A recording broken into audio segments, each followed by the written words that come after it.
Okay, everything seems to be running. Let's make sure this is all working. Everything in OBS looks good.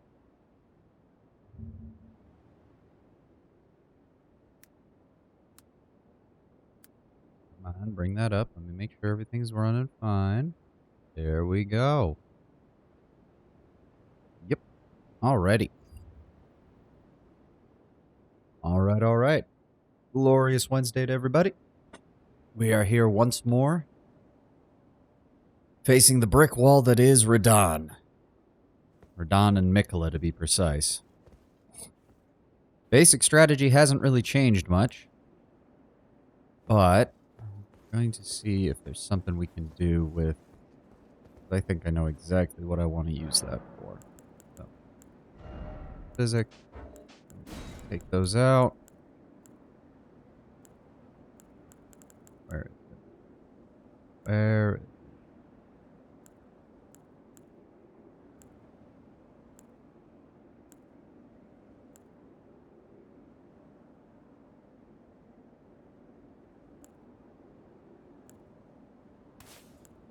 That one.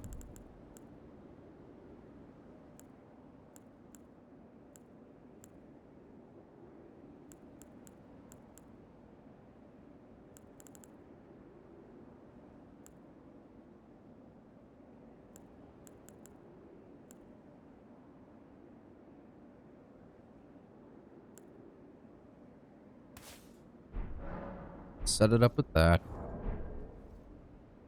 Scarlet Aeonia and Black Flame. That's the main thing we want out of this. What else can we equip that might help?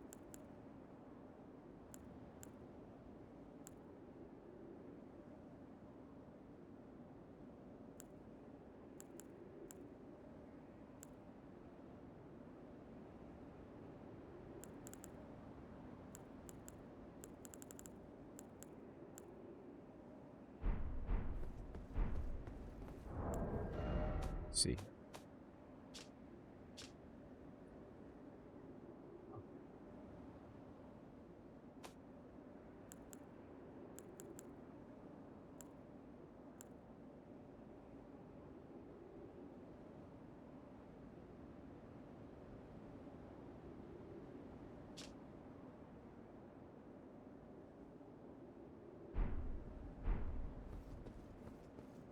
Good, so we'll stick with Scarlet Aeonia.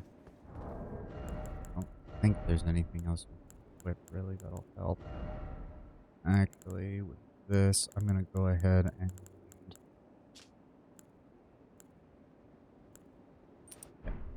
further boost our defense here. Be wholly non-physical. We're just gonna go full defense on our talisman selection.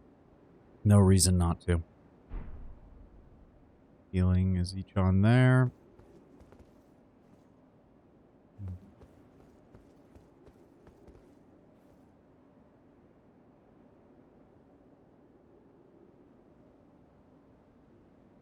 Sorry if I don't sound particularly enthused. I did not sleep well. I woke up late. And the last couple of nights have just been pretty bad, all things considered. The weekend wasn't much better, so it's just one of those weeks. It's just one of those weeks. Everything running OBS? You're not giving me any last minute issues here? Nope, everything looks good. Okay. Hansbach, get your butt up here.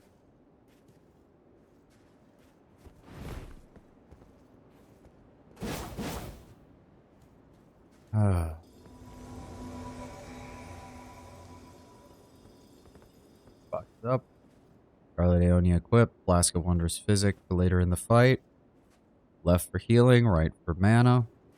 Kristoff on the bar for when we need somebody to tank a bit of damage. Well, we'll see. Alright, let's do it. Yep, he's doing that first.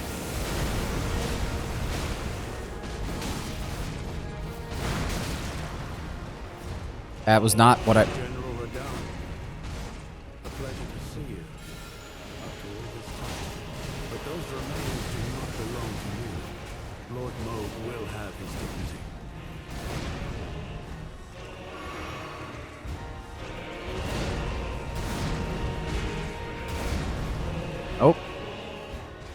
Go fuck yourself, Radon.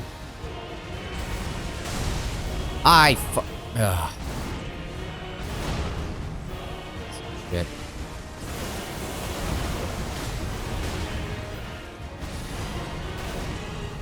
Nope.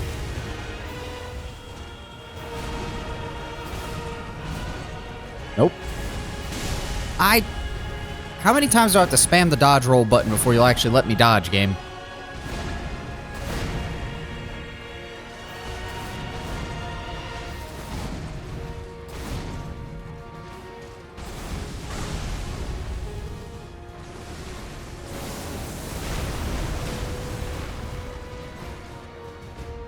Nope. No. Ansbach's barely taking any damage because you keep focusing on me.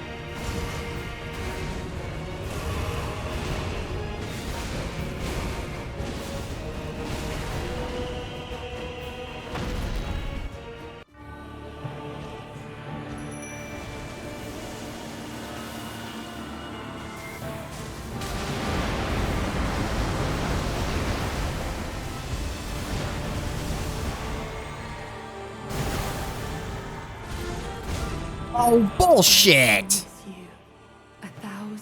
What are you guys waiting on? Hit him!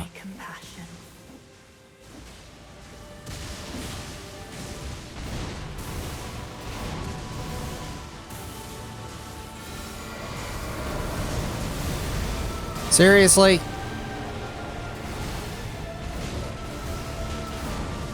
See, this is bullshit. They can all be hitting him, and he'll still focus on me.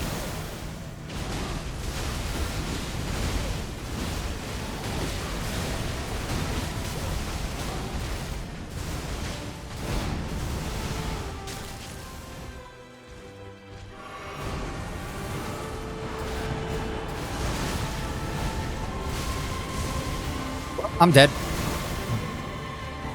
Somehow not.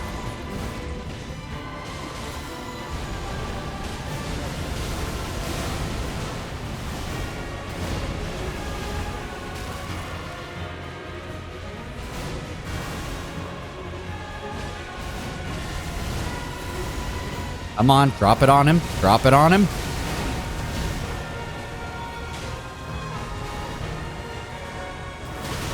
Oh my god, no.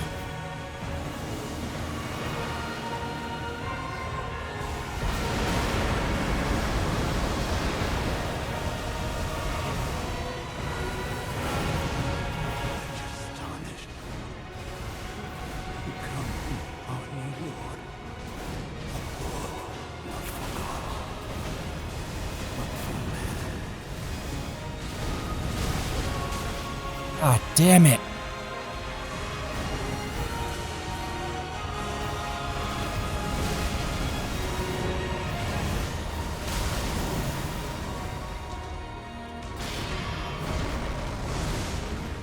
Shit. This was what I was hoping to use the flask for that I fucked up. Where?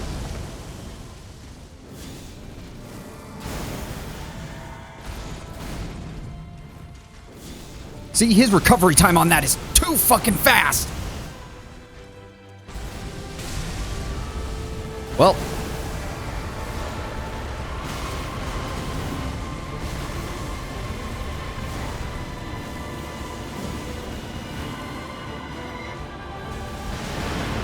Is he dead? Is he...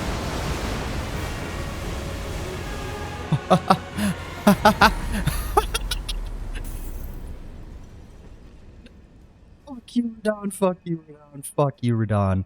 Fuck you, Radon. Fuck you, Mikola. No, you know what? Yeah, I'm sorry. Radon, that really wasn't your fault. That was Mikola's fault. Fuck Mikola. Fuck Mikola. Fuck Mikola. Fuck Mikola in the ass. Why do I still have this thing above my head? Huh? What is this?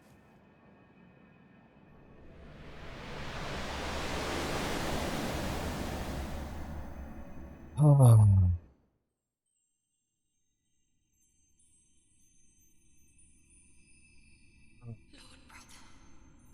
Oh, what have you got to say for yourself, Mikola, huh? What have you got to say? Go ahead. I'm going to be a god. Sure you are. Sure you are. You little bitch. If we honor our part of the vow,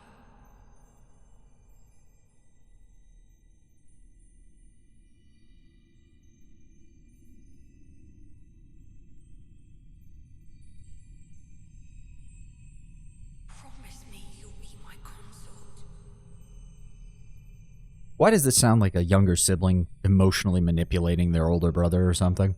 Like, oh, I'm going to be a god. If I do that, will you be my consort? And Radon was just like, yeah, sure, little bro. If you manage that, I'll be your consort. And he was probably like, that's weird. And then Mikola mind him, just like Mikola mindfucked Moog and potentially Melania and nearly everybody else in this frickin' setting. Go fuck yourself, Mikola. In their childhood, Mikola saw in Radon a lord, his strength and his kindness that stood in stark contrast with their afflicted selves, and so Mikola made his heartfelt wish that Radon would one day be his king consort. Yeah, sure. The circlet of light which adorned Mikola's head as he returned in divine aspect has begun to fade into nothingness. Slightly boosts intellect, faith, and arcane, while also boosting the power of Mikola's light. This circle was to be the very foundation upon which Mikola's age of compassion would be built, should it have ever come to pass. Yeah, well, fuck you.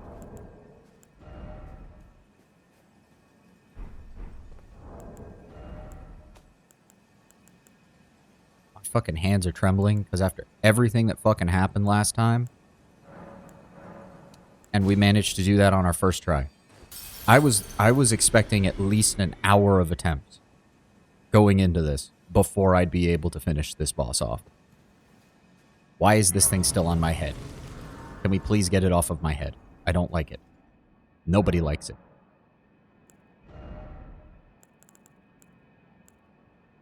No, there's no point in doing it there.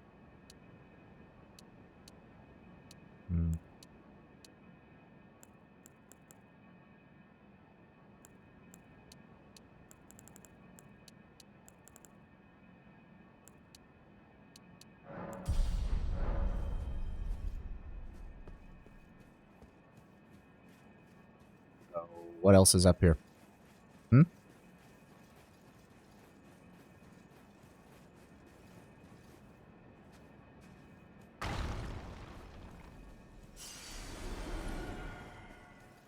you even get up there? Oh god, it's wet. So that's it. It just ends there. No cutscene, no nothing.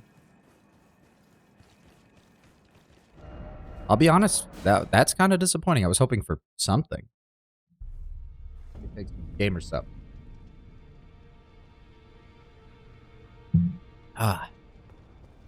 Fairy Limesicle's still some of the best they've ever made. Oh, wrong way.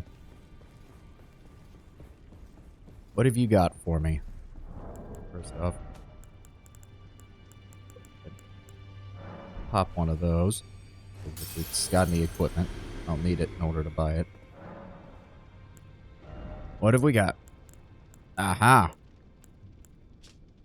Golden helm worn by Radon in his younger years, proudly displaying his heroic white hair, a fitting attire for a lion. When Melania, blade of Mikola, let the rot flower blossom in Aeonia, Radon heard a murmur in his ear. Mikola awaits thee, O promised consort.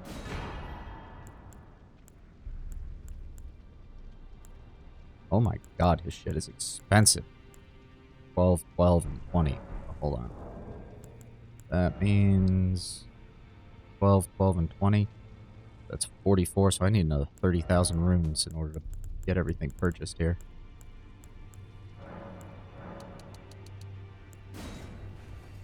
Go ahead and pop those. Thank you kindly.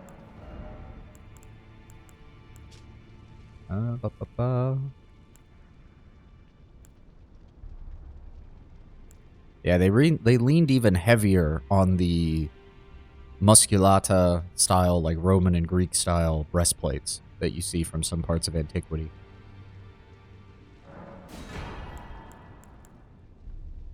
Yep, golden gauntlets. No mention of the horns, which I would have thought would warrant mentioning, but I like how with this one you can see the direct aging that went from his original set to, yeah, his golden lion set. You can get Light of Mikola. Mikola sought to accept all that was and would be, but found one that refused to be embraced. No wonder, as one god and one king consort is all the world needs. Yep.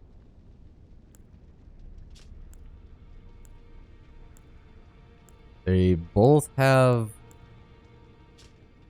It's literally the only thing that's different is the skill. Assume a luminous form and leap forward to deliver an upward slash at the speed of light. This attack will be followed up by an additional light attack, charged to increase power of skill and number of follow-up attacks. Oh, okay. That's interesting, because that means it would pair with both. You'd want to use Alexander's Talisman and Godfrey's Talisman and potentially Melania's Talisman, because you're going to be striking multiple times. Oh, that could be good. Imbue 2 great swords with the light of Mikola, then deliver a slashing attack accompanied by columns of light. Additional input allows for 2 follow-up attacks. That's literally the only difference? Alright. I want to at least see what it looks like. No, yeah, it's they come as the paired blades, just like his actual version. Huh. Interesting choice. Kind of a disappointment on the remembrance angle.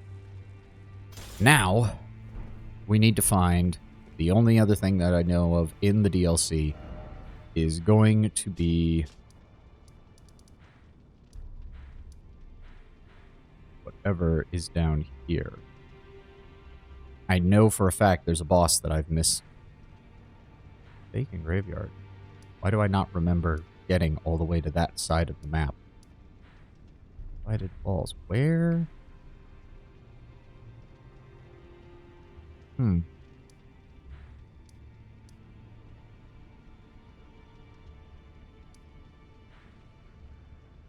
Yeah, because that's up here. Woodland Trail. Abandoned Church. Why do I not remember a Forsaken Graveyard at all?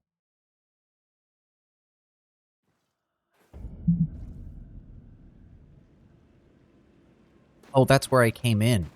That's why. This was the entryway, because it comes in from the Dark Light Catacomb. Right, right. And I made my way all the way to the other side. And I know there's a boss down here. I know there's a boss I'm missing. I didn't look up how to get to him yet, but I looked up that he exists.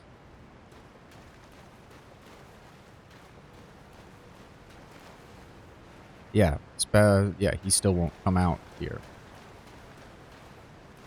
That's where those two are.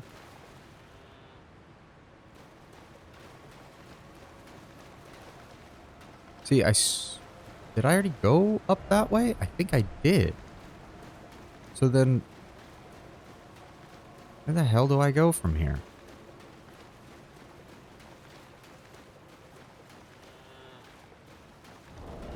Oh, speaking of which.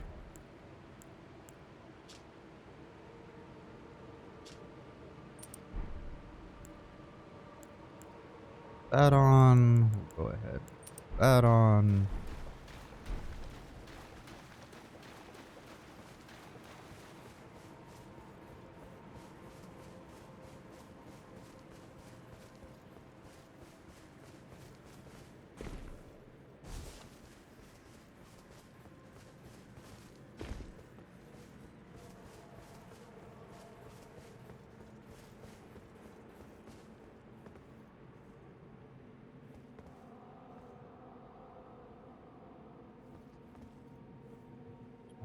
It's there. How do I get up to them?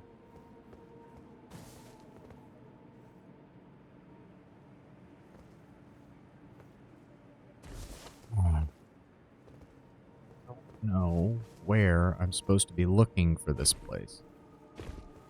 I don't want to have to look up more stuff on the wiki just to find a singular boss, but I will.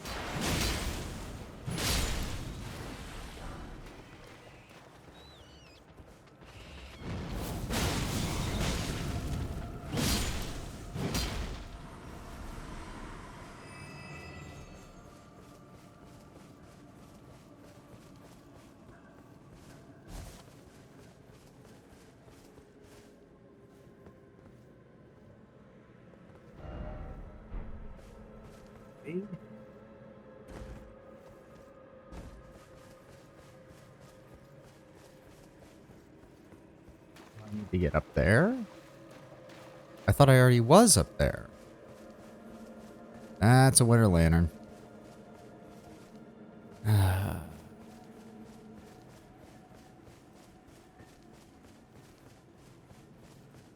will definitely say, because I think I shared this on a video that I watched about this area. There is either Miyazaki or someone on his team has a... How did I get through this? I'm confused. We're just gonna teleport. Never mind. But as I was saying, just the entryway to this area, the oppressive music, the oppressive atmosphere, the usage of the notes on the ground.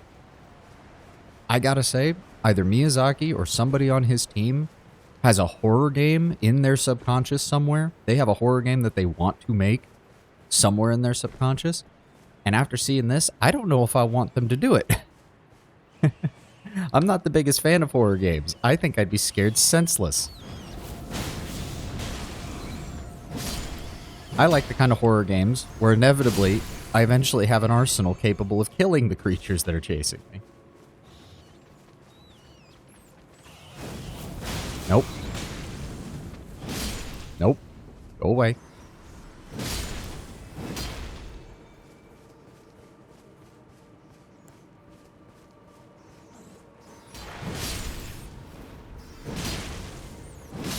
Nope.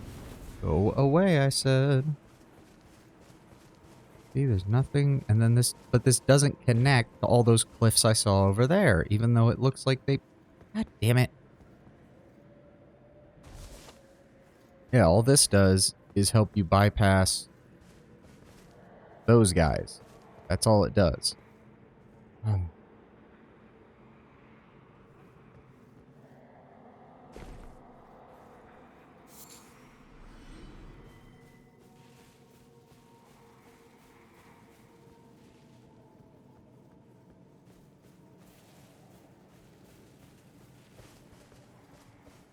What am I supposed to do? It looks like there's a whole different section to explore on these cliff tops, but I can't find any way up to them.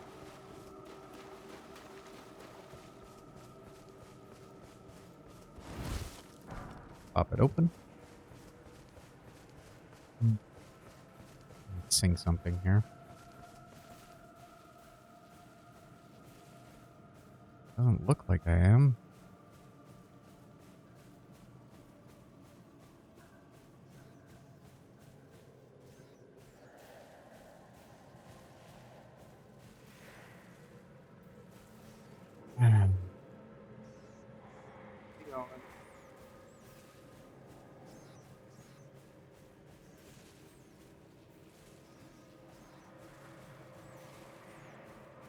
Yeah, but this just leads up here. It doesn't actually lead me anywhere useful.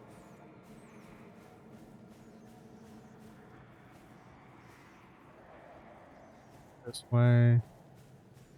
Stay out of his line of sight. Don't touch any of the things that look like they're crafting materials, but they're actually not.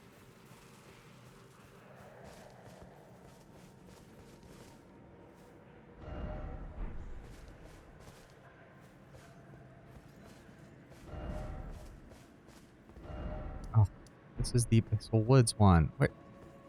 God damn it.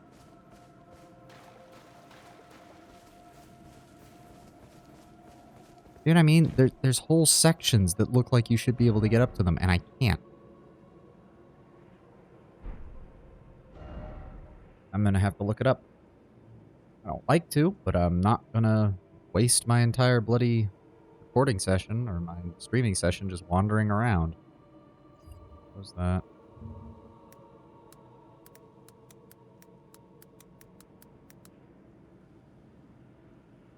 Yep.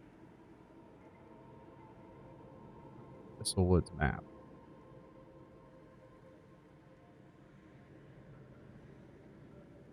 Yep.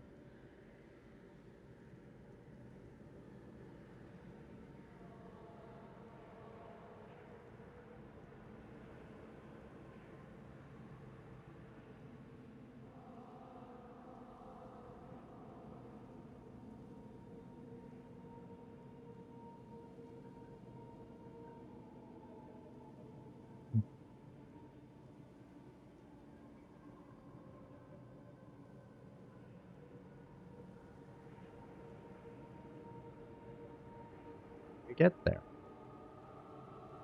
I'm assuming that's what it's called.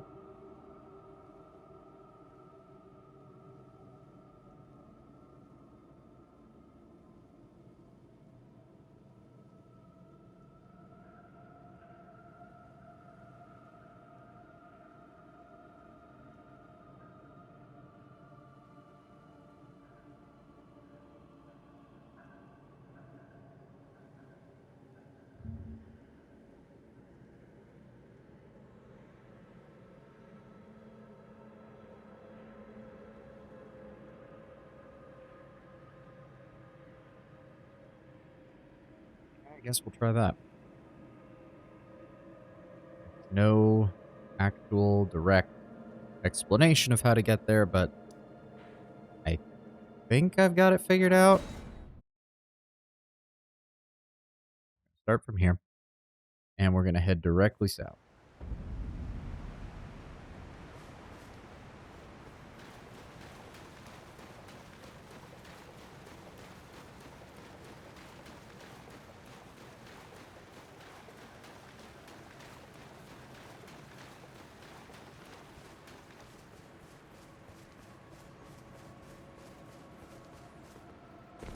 No, and I get what some people are saying, because I already read, even just pulling up the Abyssal Wood wiki page has people commenting on it. The area is definitely not something that I think I would enjoy going through a second time, but that doesn't negate that it's a very interesting area for what they're going for. They're going for a horror theme. They're going for a, you can't do, the normal rules don't apply here. Combat will not save you. And actually, I think that's a good choice. If you are going to introduce a horror element to a game like this, by and large, it should be a case where the player cannot simply kill the opponent. That being said, you can kill the opponent. From the looks of it, people pointed out you can just... Is that an Inquisitor or a guy with the eye? That's an Inquisitor. Okay. But as people pointed out, you can parry and riposte in order to kill the special enemies. Come on. But you don't have to. Yeah, no, you're not sidestepping that.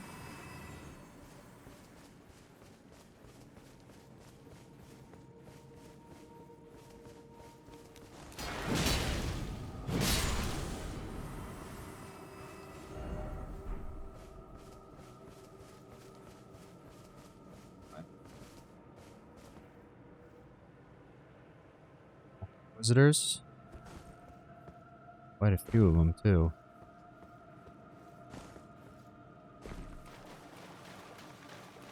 Ah, there. I'm assuming that's it. Oh, God, there's a lot of you now.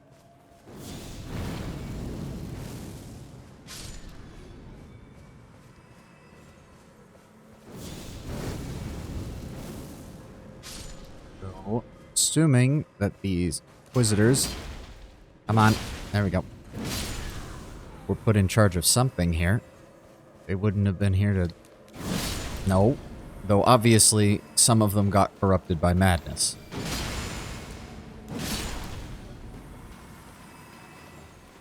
So, I'm assuming the boss is madness themed. I don't think that's too big of a hunch.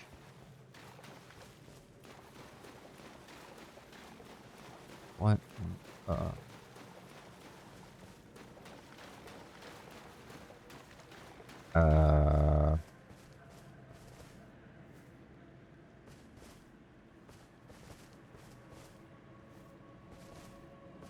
The fuck? Oh yeah, that's not disturbing at all. God help us when they finally do decide to do a Bloodborne 2. We're going to be in for such a treat with their art direction.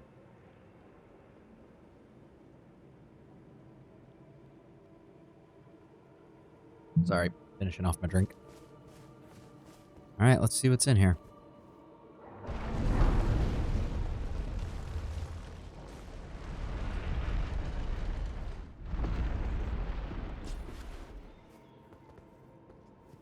Hello? Eve. Oh. Now, come no closer. No Wes? Alright, buddy. Afraid I'm gonna have to decline to acquiesce to your request. You, or whatever's in charge here, is definitely at the top of my hit list right now. And I can still feel the tingling in my fingers from Radon earlier. Because holy shit, I was expecting that to take so much longer. As you venture and heed the words of our great master Midra, approach not the madness lest ye succumb. Oh boy. Well, it's good to know that Shabriri and the Lands Between and the merchants and all that weren't the only ones stupid enough to fucking do this shit. Yeah, that's what I fucking thought. It was either that or the wall behind him. There was no other fucking option.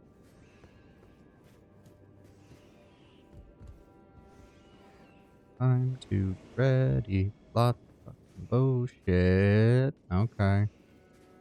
Well, let's see if we can ambush him then. Nobody gonna approach me from behind? Nobody? Thank you. Get ready.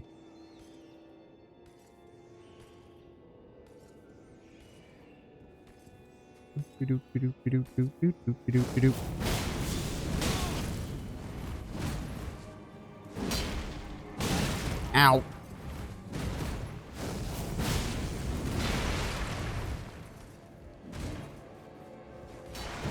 Got him.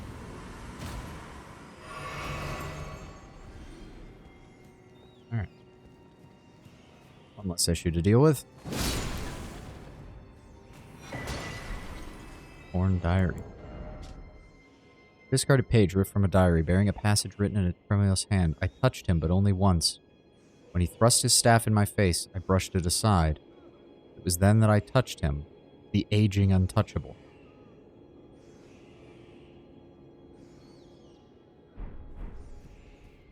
Okay.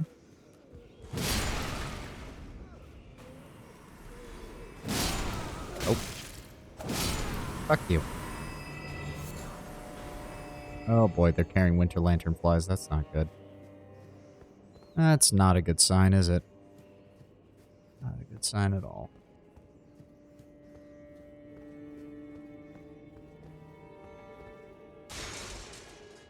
Hello. I may just need to clear you all out. It's closing time. Everybody out. What in the goddamn?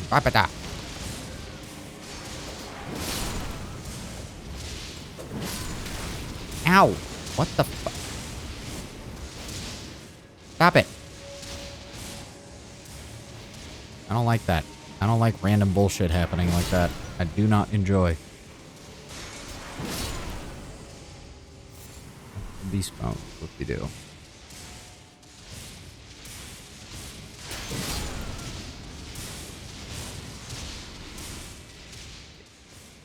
I was about to say, are you done? But obviously you're not. You're very much not.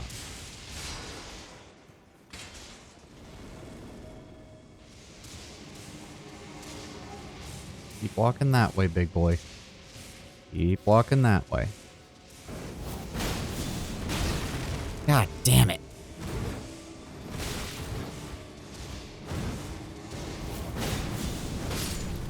Now, Mesmer's Flame keeps doing good work on you guys.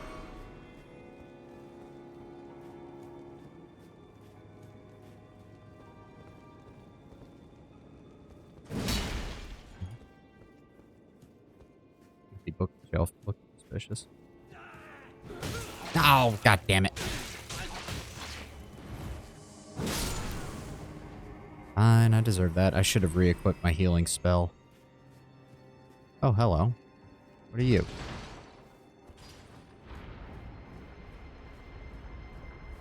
I was right to be suspicious of the empty bookshelf. Wait, hold on. Before I go any further, that guy spawned... Yeah, he spawned right here, and there's nothing else in the... Okay, okay. Just wanted to make sure. Oh boy, a ladder. Where do you lead?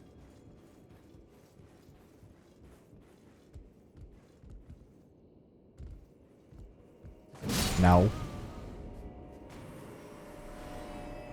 Sure.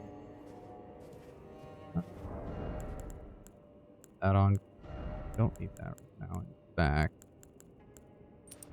go ahead and throw that on to help alleviate my usage of flask. Got a rune? Okay. What do you say? I beg you stop, haven't I taken enough?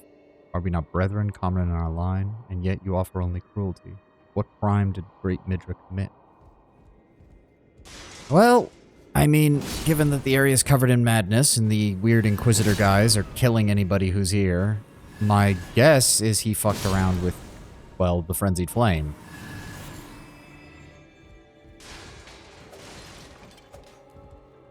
Oh. Yeah, that's what I thought. Oh, so you're the one. Ah. No, no, no. I know how to deal with this. I know how to deal with this.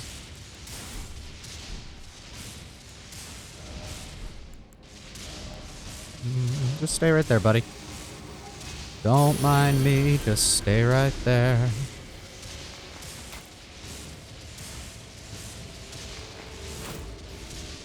There we go.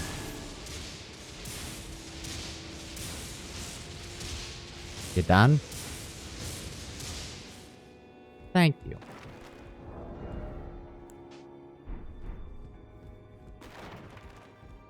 Ladder? Anything else over here? Just an item.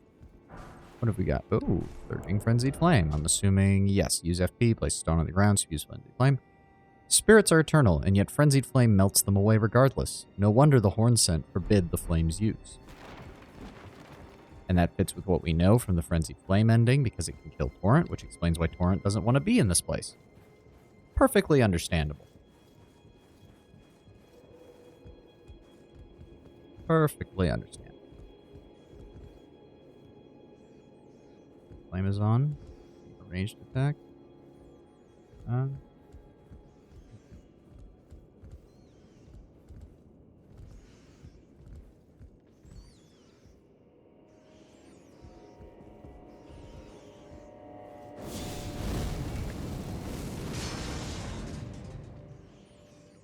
Wish I had re-equipped some of my spells. Oh boy, there's a lot of you fuckers. Fuck you! Where am I? Oh, this is the main entrance. Are you kidding me?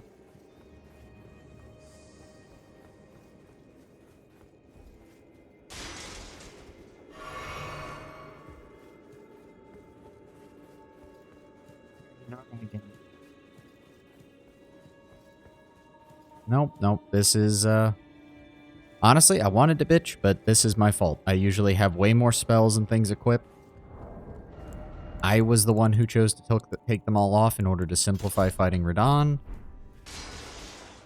It also occurred to me, I never found Ansbach's equipment. Shit. I need to go back to the fucking fight place as soon as I get a sight of Grace here. Son of a bitch.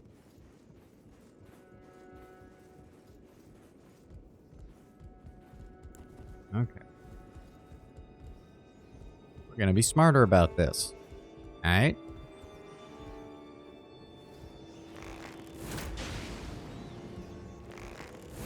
Yep, go ahead and walk towards me. Yeah, there's a lot of you. Damn.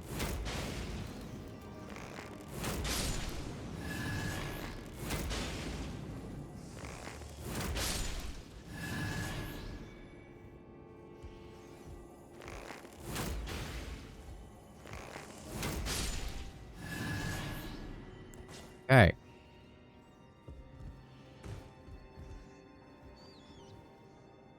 Can't see jack shit.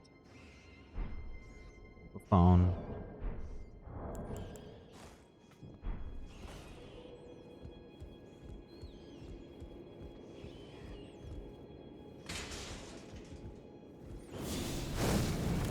Flame.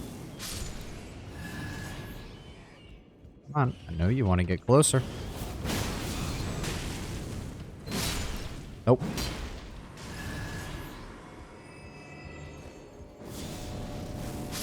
Nope. Mad Craftsman's Cookbook. Surging Frenzied Flame. Yep. Who served Midra, master of the manse, and Nanaya, its lady. His eyes were burned by the flame of frenzy. Yep. Yeah, no, it is one of those things where it's like, I'd be honest about it. The Frenzied Flame's probably one of the worst endings that From has ever put into a video game. Like, it's quite literally omnicidal. Whoa. Okay, are we good? Can I please go back and find Ansbach's stuff? Oh.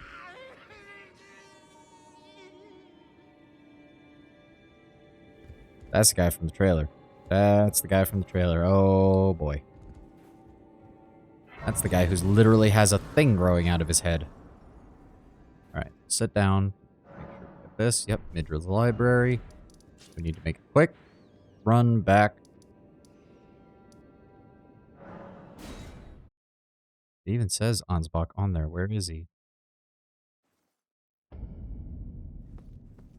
No.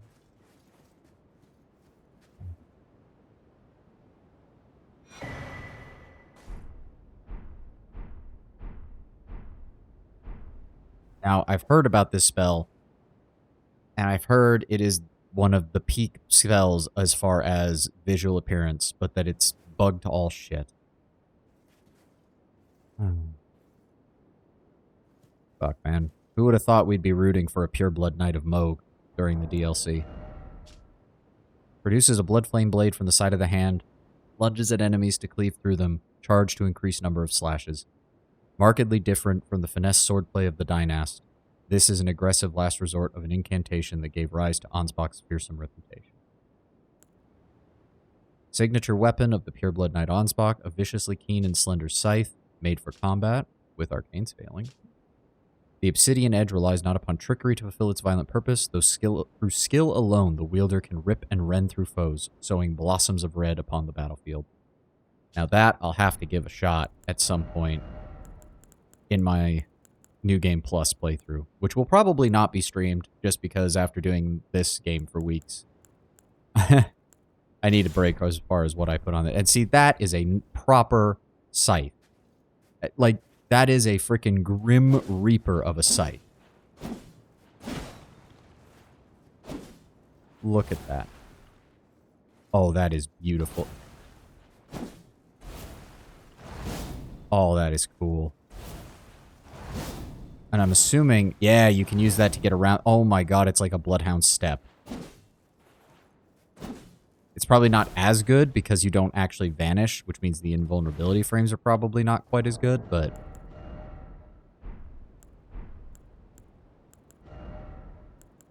And we have Boots of Sir Ansbach, black leather adorned with gold, slightly enhances Blood Oath and Dynastic skills.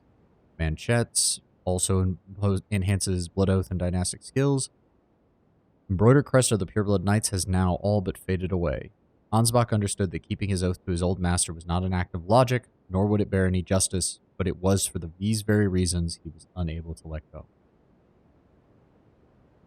Man, the iron mask of Sir Ansbach giving the appearance of a quiet, wise, old bearded man. But an old fear lurks beneath, together with the cold, unflinching discipline that once honed his blade, now employed to enhance Blood Oath and Dynastic skills. Man, he was a real one. Honestly, I kind of rock it. I kind of like it.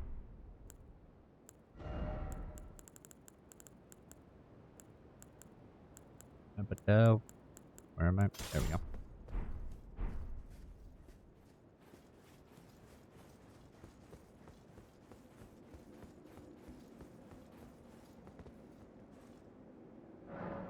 Oh. Not bad. Memorize spell. Okay. Take that off. Reapply lightning bolt. Reapply fire serpent and Mesmer's orb. Oh, I don't have enough. Damn it. Then why isn't it faded out? God, it's an arcane 27. I don't have anywhere near enough arcane to use that just yet. Fuck. Really hoping to use that. I might have to go respec then. I might respec just to have that.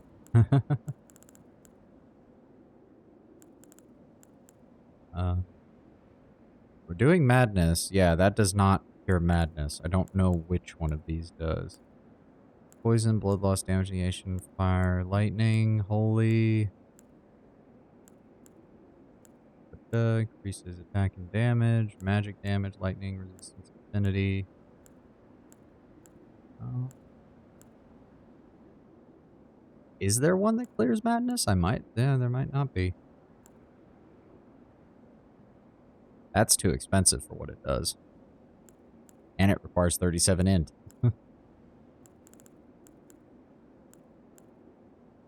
Yeah, just might not have, yeah, I don't have the ability to do that. So, we will go with, Flame grant me strength and greater heal. Go.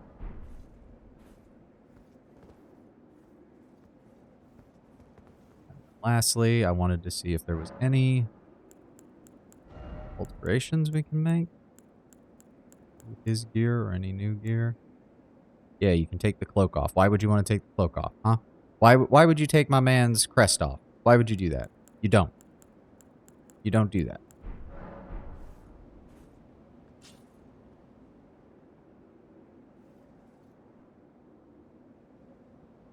What I like is that it's thin enough that it can kind of work with lighter sets like Confessors, but it's still metal, so you could still wear it with heavier armor and it would still look pretty good. I'm gonna keep it on for a while. Ansbach was one of the best NPCs in this game. Not even gonna lie. Library. But yeah, we'll have to respec if we're going to be using that. Unfortunate. Unfortunate. Yes, that's where we came from. This is where we're going. I've got more spells equipped. Let's go. Oh, hi. No. What? Then. Thought this was... Oh, no, this is an entirely new area. So we basically got two choices. We can transcend from above, or we can move through the below. We're going to start with the above. Switch to Lightning Spear, because it's got a better tracking and arc as far as dealing with longer range shots is concerned.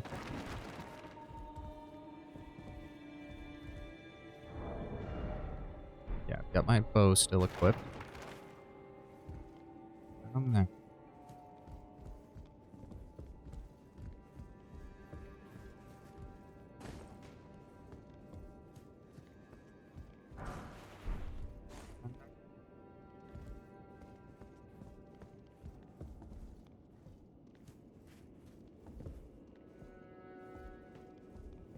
Anything there? Not seeing anything there. Jump. Okay. Oh, great. One of those fat bastards. And that isn't going to be workable. Yeah, I know you see me.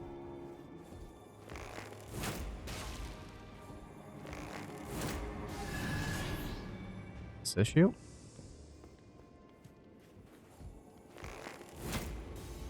Oh, come on. Nope, don't let him see me. There we go. Somehow I doubt... This isn't fake. No.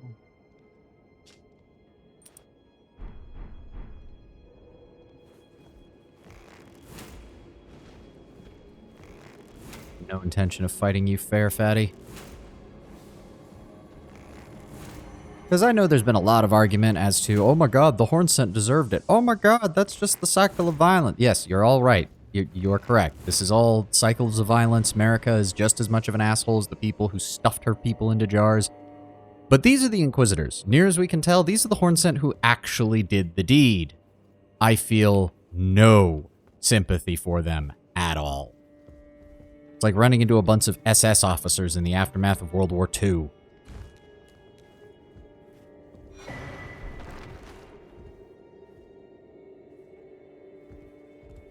Hello. Goodbye. Falling like a guillotine on your ass. Okay, so there's nothing I can do down here. What the fuck? An eyeball of the frenzied flame that is swollen from within. Material used for crafting items. Exceedingly rare to find. Marked with fingerprint burns. Proof of having been touched directly by the three fingers embrace. Great! So there was a three finger, or there was the three finger here. Because I think there's only one. And if indeed there is only one, then that means Mesmer, or Marika, when they first left the Realm of Shadows, took it with them in order to seal it beneath Lindell. That just leads back up there. Okay, so then where the hell do I go? Because it looks like a dead end. What am I missing here? What am I missing here?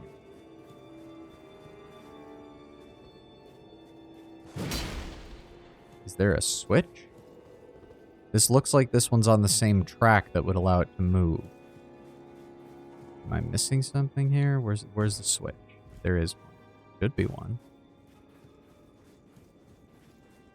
But yeah, I mean, the Frenzied Flame is bad, don't get me wrong, so I'm not against the Hornsent having done what they did here. The Frenzied Flame is quite literally omnicidal. It wishes to destroy all life. Kill everything, all at once. Down to nothingness.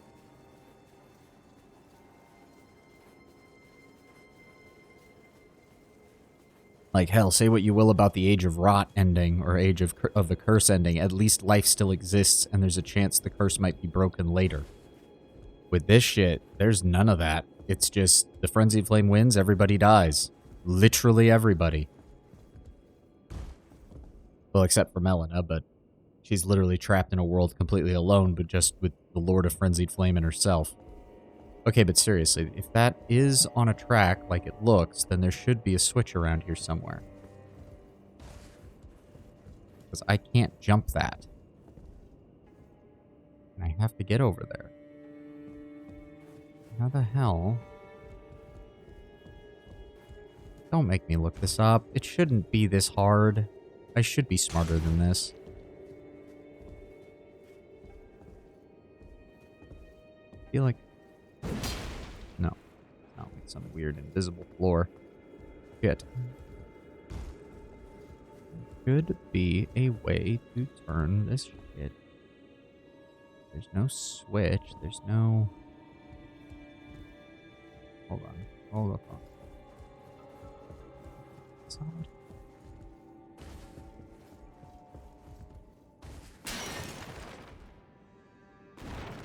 Here.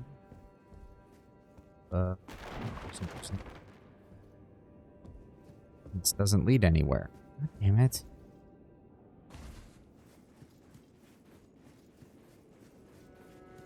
How do I get up there? How do I get up there?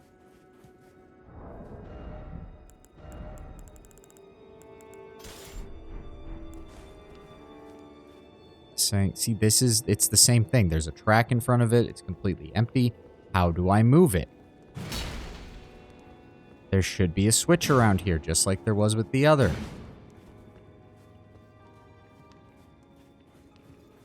What am I missing? Where's the switch?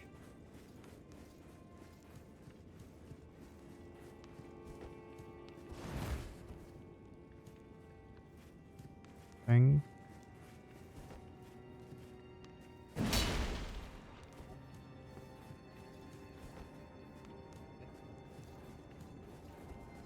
Lever.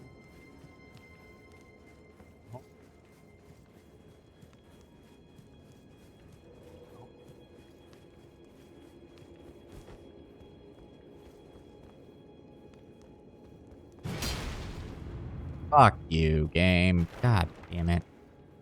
And let me guess. Let me guess.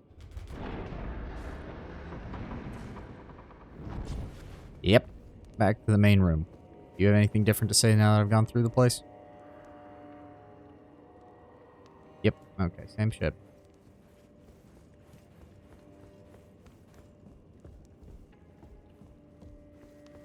Okay, here we go. Here we go. Progress is being made.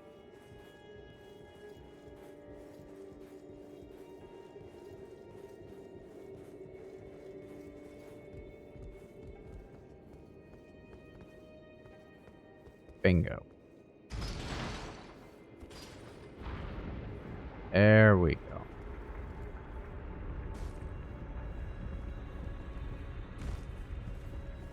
Go fast, because for all I know, this one's timed or some stupid shit. Oh. Wait. Of course. Jump. What in the hell do we have here? Is that a woman? Hold on. Get this out. Let me get a... Come on. Yeah. Person of some kind. Possibly a horn set. Ania's torch. Ooh, a majority fire damage torch that causes madness buildup and scales with all stats. Torch made by attaching a dying flame of frenzy to a small spinal column. Ugh. In a distant land, in an age-long past, was born a man who failed to become the lord of frenzy flame. All that remains of him is cradled gently by Nanaya. Feeble lord's frenzied flame. Hold torch out in front of you, spit out frenzied flame. Afflicts those caught in the area of effects with madness. Along with the user themselves, the skill will continue for as long as the button is held down, can be used while moving. Oh yeah. Interesting, but not... I don't know. She looks horn scent, but maybe she isn't. I don't know. Okay. How do you? Hey, you had a revered spirit ash. Oh, this just leads... This just literally allows you to get up to... Yeah, where that... But what the... Where did you come from? I cleared this area out. Where did you come from?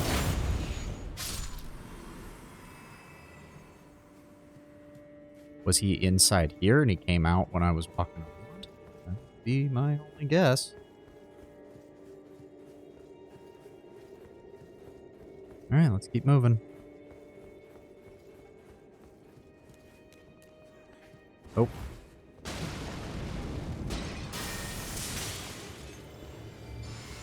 What's he doing? Oh, that's the combat buff. Set you on fire. Set you on fire. Oh, you wanted to set me on fire. Bolt to the face. Bolt to the face. Die.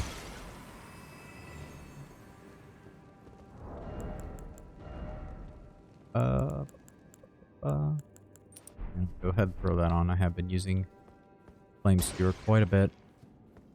There's an item over there.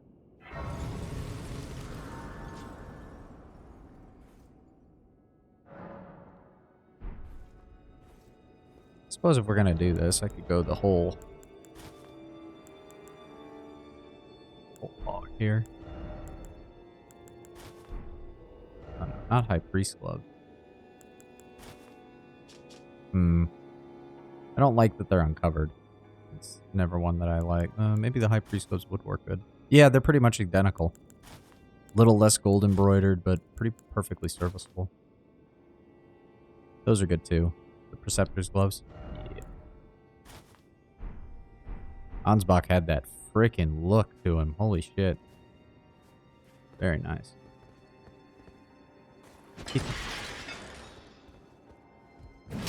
No, can't break these to make it easier to jump. Alright, from the side then. There we go. Hey! Very nice. I think Revered Spirit Ash is maxed out at 10, so I think that's the only ones we were missing. Give me a sec, and I'll get back up to the side of Grace and figure it out.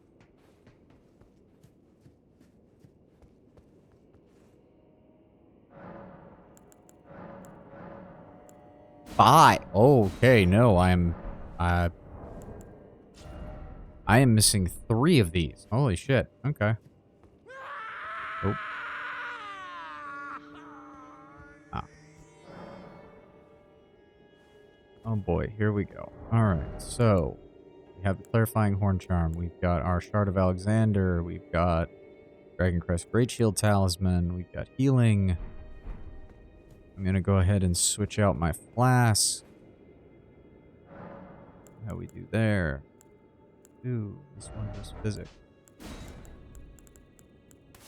Oil and fire. Flame Serpent, Mesmer's Orb, Flame... if he is Madness, we also want Flame Protect. Almost forgot.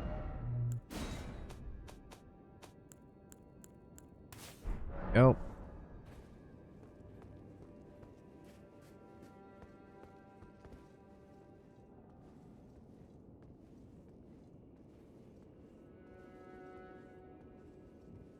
Dude, what's going on, my dude? What are you... The depths of your foolishness! Oh.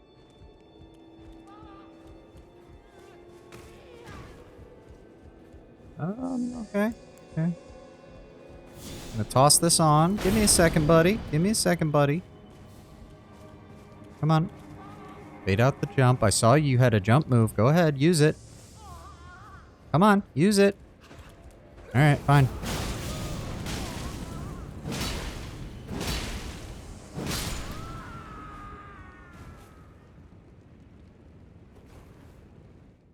Oh boy. What now?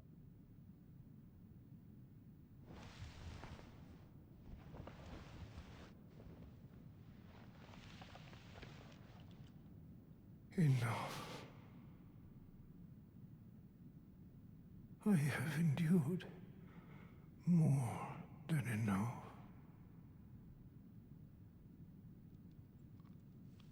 Buddy. Oh. Oh. I don't like that. Ask you forgive me, dearest Nanaya. Oh. Oh, fuck.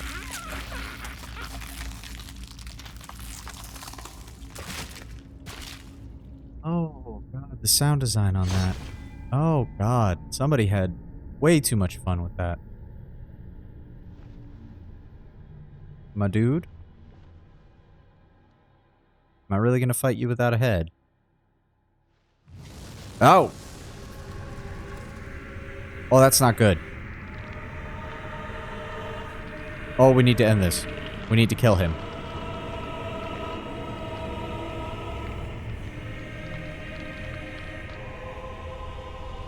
This is not good.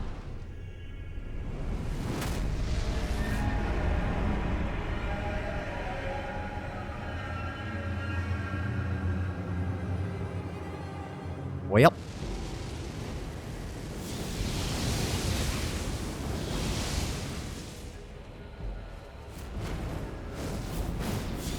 Nope, nope, nope.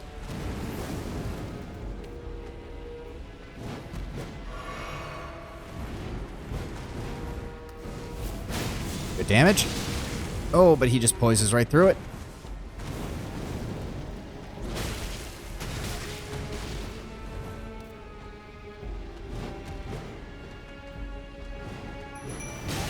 Ow, Kristoff, you'd be so kind. I'm gonna die.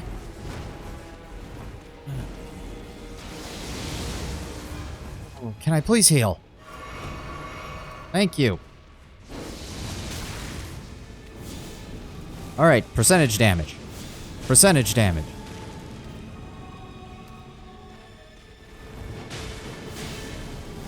Gonna do it again. Chug. Poke. Ow. Nope. I mean, if you're gonna let my summon just beat the shit out of you, I'm fine with that.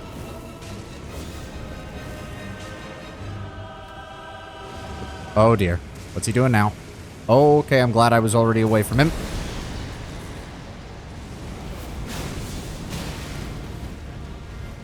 Nope. Nope. Really? That wasn't an explosion? I was honestly being prepared for a massive explosion there. Okay, flame protect me. Throw that back on. We're gonna need it. Ow! Oh, yep, there was the explosion. Thanks for the distraction, Kristoff.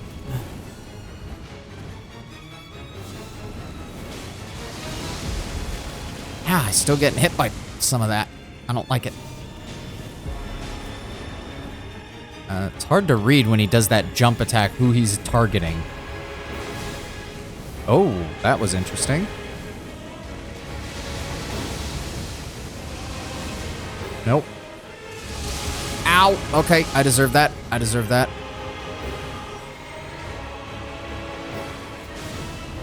Also, it occurred to me my madness has been building up and has not really gone down at all. Heal. Nope, he delayed that swing. He's gonna do that. He's going after Kristoff with that. That's fine.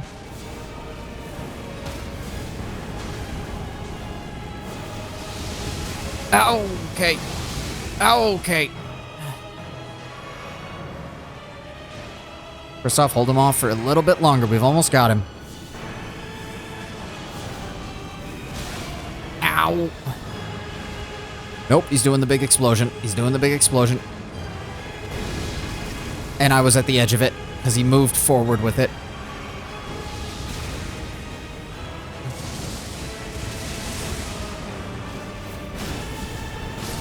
Gotcha. Wow, you managed to survive, Kristoff. Color me impressed. And I do believe that that was the last boss of the DLC. I think that was everybody.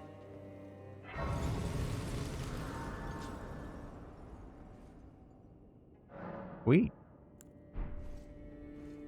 All right, let's go check out. What do we? There we go. Round table hold. I mean, as I said back when I was fighting Radon, I honestly expected him to take way longer after the absolute anger fest that was my first couple dozen attempts. I'm gonna assume he doesn't have any gear for us to actually buy. No, none. Okay. He has a great sword with holy, really? Holy damage. Golden greatsword that once pierced the body of Midra, master of the Mans, used by the horn sent in the execution of a damnation like no other. The barbs that pierce the victim from within wind gently around the blade. Leap up, skewer the foe from overhead. If successful, the weapon's barbs unfold to excruciate from within. Else, additional input releases barbs in the area. There is something of the golden order in the sight of those who are fixed upon this crook. Interesting. Incantation in praise of Midra, Lord of the Frenzied Flame. Summons an aberration of the Lord's head to spew frenzied flame. This incantation can be used while in motion. The apparition will remain for as long as the input is held. The Lord of Frenzied Flame shall take their torment, despair, their affliction, every sin, every curse, all melted away. Yet Midra, like others before him, was too weak to become a Lord. Interesting. So that does mean that there have been multiple attempts to create a Lord of Frenzied Flame, and all of them have failed. Well, we're going to go ahead and grab the Greatsword. Because I'll admit, I did look up what incantations do what, and I'm not impressed. I wasn't impressed by the Madness incantations to begin with, and I'm not impressed by the new one. Oh, it's not that bad. It's still a little weird looking. Let's go to my favorite testing ground here. See what it looks like.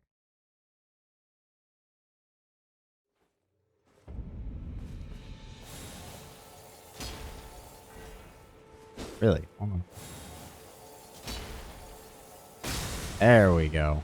Okay. Yep, swings like a greatsword. Even looks more like a club. Pretty high. Yeah, you know what? Hold on. Not that. That.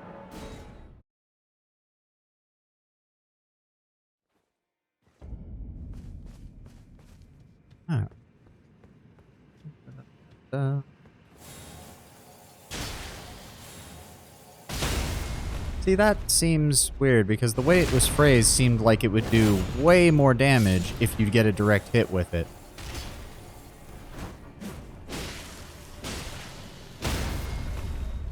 Huh. It does seem to do really good poise damage, though. That's interesting. Seems to do really good poise damage for a greatsword. I mean, greatswords are alright poise damage-wise.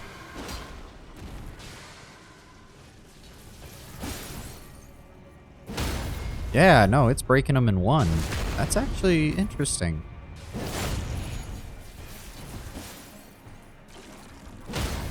Yeah. Huh. I wonder if there's something to this as far as its ability to break poise more easily. Unless I'm just... Hold on, where's my... There we go.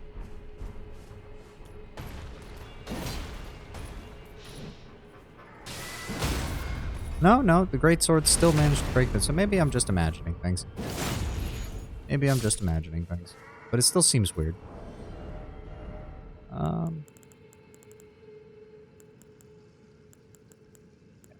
Cleaver. Right, that was one that I wanted to also take a look at.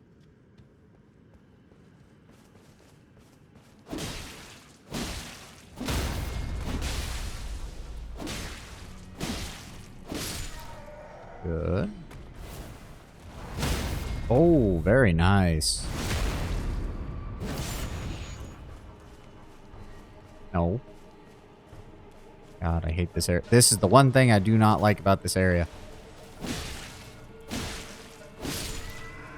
I do feel like they tightened up the animations on the sickle. Oh, hold on.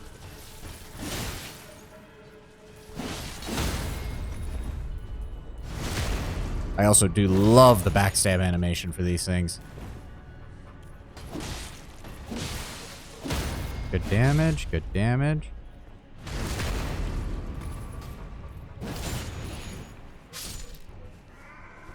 Alright, let's try the actual skill.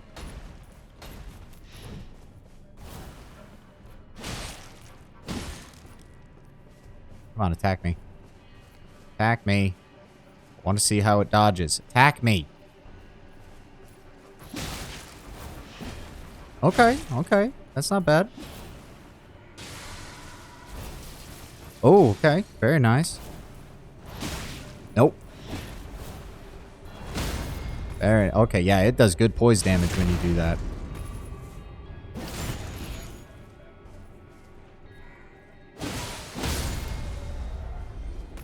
Okay, okay.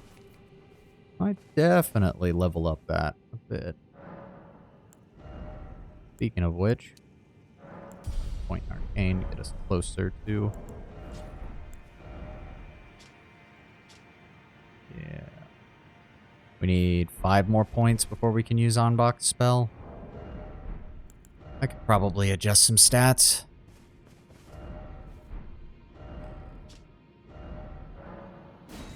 Lost Grace. Well, now I've got to bullshit for the next hour and 45 minutes and figure out what I want to do. I could try playing another game, I guess, but I wasn't really expecting this. I will be really honest. I honestly thought I was going to be bashing my head against Radon. For God knows. Ooh, pardon me. Hiccup. For God knows how long. Yeah, you can't change that. Yeah, Somber Smithing Stone.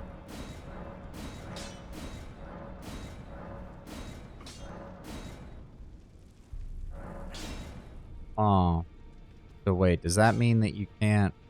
Well, to be fair, my arcane is not that high. So my arcane not being that high could very well explain why the Bloodlust buildup is not that high. You know what? Yeah. Yeah, I'm gonna devote one of my 4 remaining to that. Bone. Short sword. I don't necessarily want to upgrade those.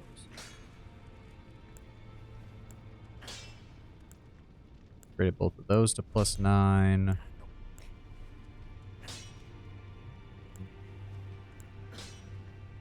That's one that I do want to try at some point as well.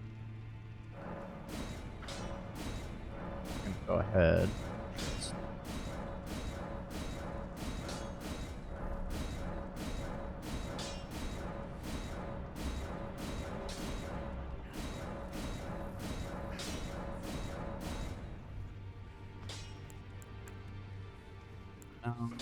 You. The Falxes I've considered. Horned Warrior Sword, Horned Warrior Great Sword, Morgoth Sword, Freya's Backhand Blade.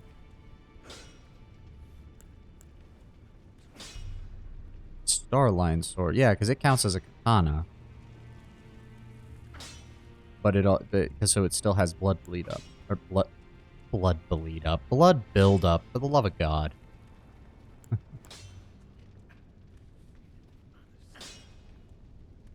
Um, yeah, I'll go ahead and upgrade those as well. I do want to try. I like Twin Blades, so trying that out at some point would be nice. Oh, it's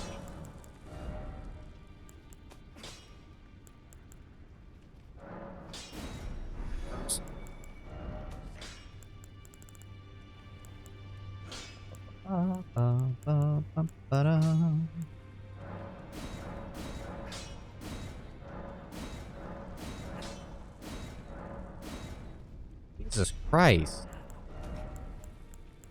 Alright, fine.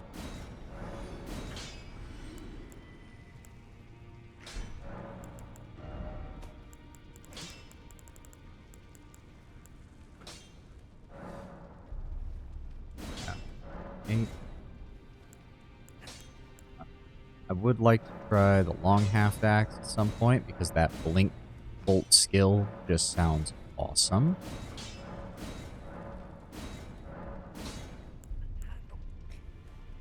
Flowerstone Gavel, not really interested. Serpent Flail, not really interested. Not these ones either.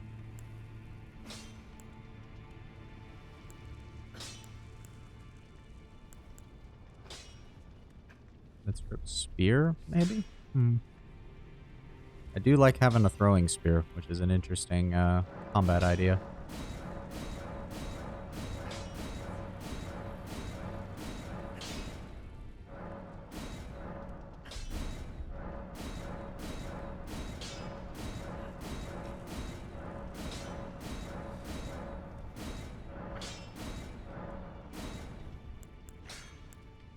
Staff Spear. Full Blade of Bud. And those, no. They're identical. The kick-based martial art is unique to Dane, a dry leaf and sworn ally of Leda. He acquired these skills by training with the aid of a waterfall, letting the water beat his body and throwing himself into the basin. Okay, so yeah, the dry leaf arts is the generic version. Dane's footwork is essentially the specialized version.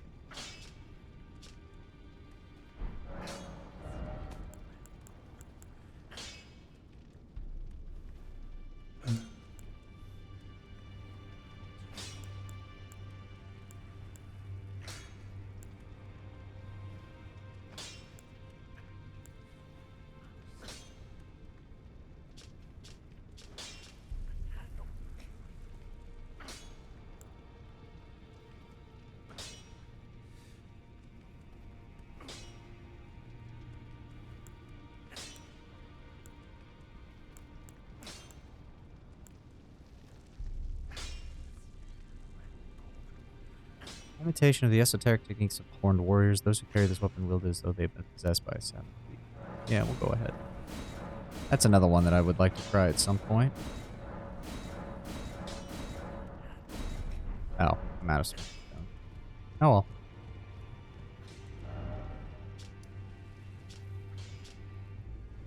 Go ahead and try this out.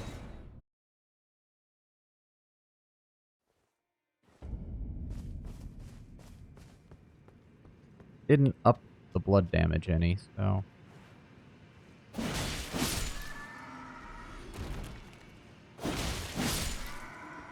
I do like the 1-2 though. Very nice. Come on, buddy. Come on.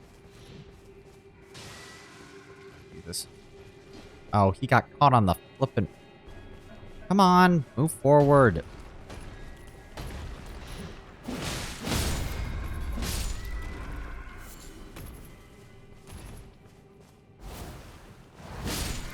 Very nice. Loving that follow-up.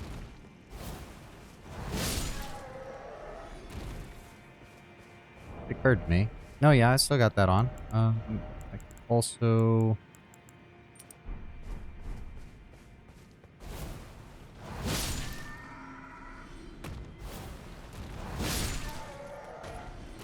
Very nice.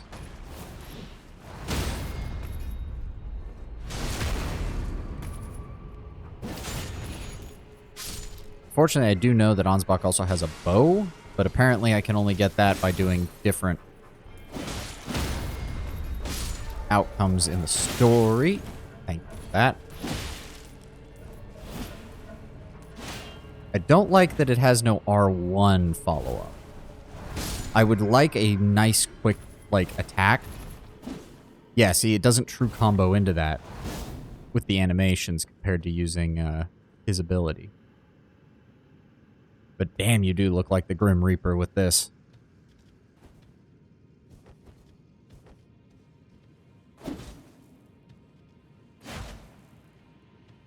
So that's the jump attack. What's back step? Okay, but regular back step. Okay, okay. That's not bad.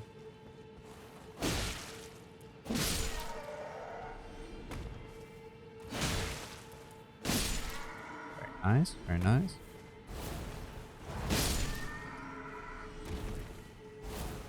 Ooh, okay, okay. Yeah. It does, okay. Okay, hold on, wait. Yeah, I think it has the same issue that Bloodhound Step does after they nerfed it, which is if you spam it multiple times, it gets you slightly shorter distances so that you're not spamming it constantly. That's not bad. That's not bad at all. I like that. Overall damage is... It's not the best, but it is a pure physical weapon, and it's got blood buildup. It's still probably not going to be competitive for a true, honest blood build, though. Yeah, because you can't infuse it or anything. That does mean you can use grease on it, though. So, like, for example...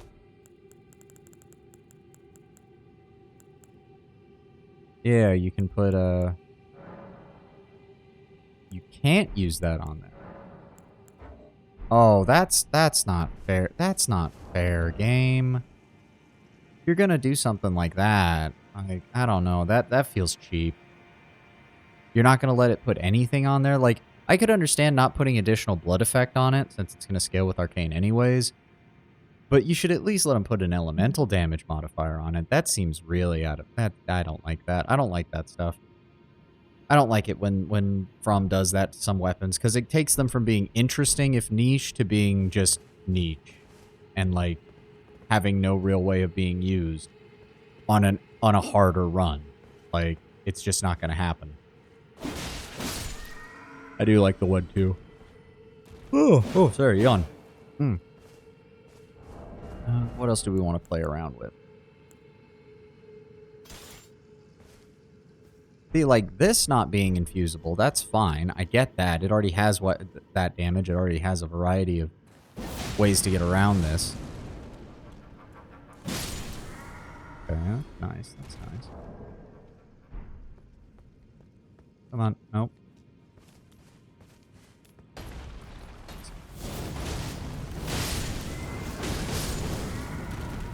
Yep, you rarely have to use the full combo. Like, look at that. Boom. Okay, so the initial throw out does not actually deal damage. I missed that.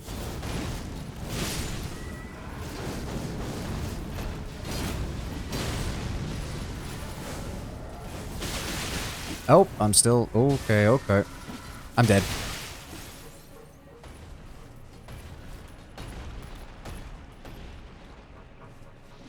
Nah, I got greedy.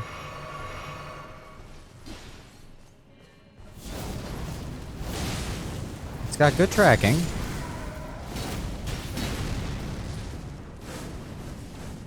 What's that? I do agree, I don't like the Great Spear moveset.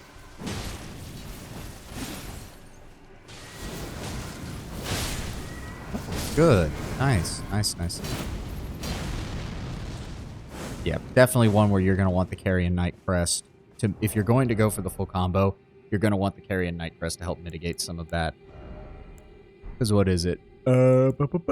15, 9, and then I think 9 again for the second part of the combo. So yeah, you do that. That's 15, 9, 9. Okay, so it doesn't do it twice for that. You get the Explosion of Spears for free, essentially. So 15, 9, and 9. And then if, say, you equip the Carrion Knight filigree, 12, 7, and 7. So you're saving...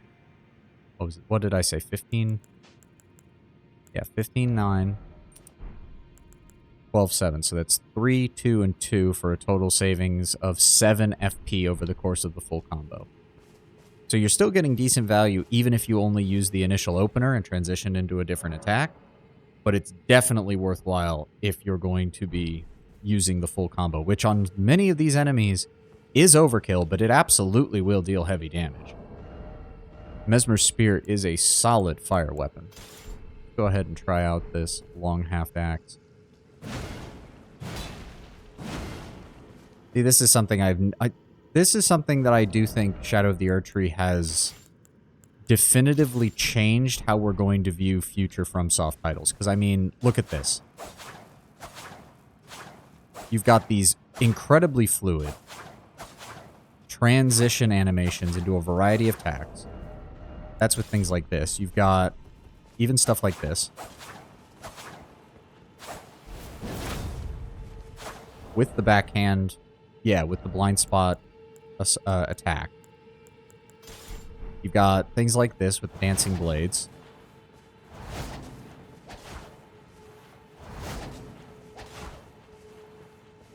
Hold on, how do I fucking transition into the skill? Hold on.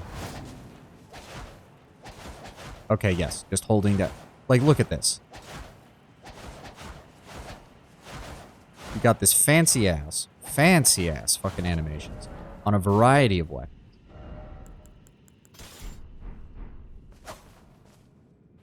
Oh, that doesn't cast. I forget. That one doesn't have any new animations. And then, of course, you have this, which is quite possibly... Because there's ways to transition into... You can even hold your attack. You can be the one to delay your attack slightly. There are longer openings for R1. It's not just R1 spam, which sure, you can. But now, much like the new bosses, you can attack, delay, and then hit R1. Then hit R2. See? That is... In a world of perfect internet, that would matter so much in PvP because you'd finally have the player's ability to do what the bosses do, which is to delay an attack to bait out a dodge.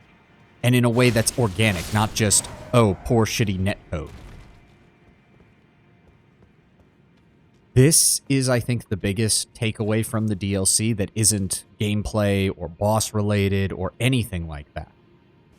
And it's the simple fact that weapons like this and animations like this are now the standard that I'm going to be holding FromSoft to. And everyone else should too. Like, don't get me wrong.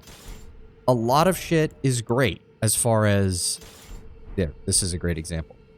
A lot of shit is great. And I am not one of those people who, when Elden Ring came out, was like, oh my god, FromSoft reused animations from Dark Souls. This is horrible. It's not. But this is not how you wield a two-handed sword. Can we just agree on that? That's not how you wield a two-handed sword. You just don't. And it doesn't slam into the ground like that. Now, the knightly greatsword and the knightly swords that we've seen in a couple of games, including Dark Souls 2 and 3, are a bit better.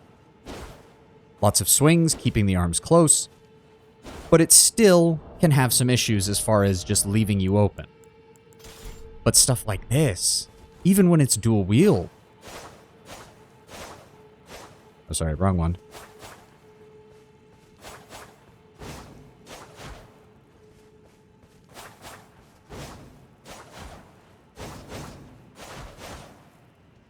This is the kind of animations that I'm going to be holding FromSoft to.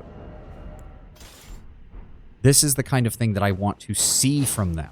I want to see more realistic fighting styles while keeping the fantasy elements of the game. I don't want to see us just wielding two-handed swords like they're giant pieces of metal. That's not what they are. Like, that attack right there has been...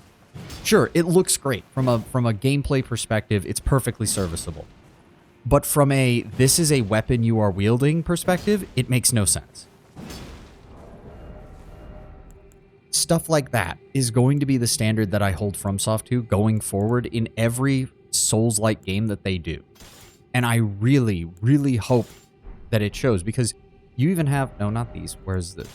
Like, when you're using it in one hand, this is fine. Holding it over the shoulder. But a two-handed axe, his right hand should be far higher up the haft of the axe, and he should probably be holding it in front of him. It makes no sense to keep both of your hands near the very base of the weapon and holding it over your shoulder unless you're just walking around with it. Now, yeah, if you're walking around with it, fine. Okay, sure. No issues there. But if you're actually using it in combat, I shouldn't just be swinging it like a giant hunk of metal. That's a bit better. The R2 animations are a bit better, though I still don't like that you're holding the end of it like a baseball bat. Also, that's amazing. Shame it doesn't have an R1 version of the attack, but... Oh, okay, okay. Good. Can't wait to yeet myself off a cliff. Good damage, good damage. Good damage, good break. Alright, alright.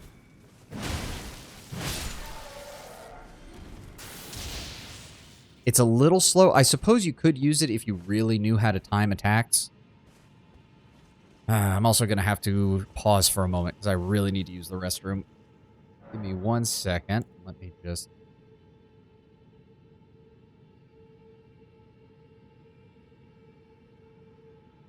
Be right back.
Okay, I'm back.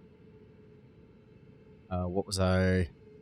Right, ranting about animations and design. Which is probably what most of this stream is still going to be right now, at least until I figure out what I want to do for the last hour and a half. Aside from ranting. But yeah, you're probably going to have to know a boss's... Okay, okay, so it does... If I'm that high up in the air, I should not be having to worry about him hitting me. It does do a little bit of damage when you impact on them, so that's good.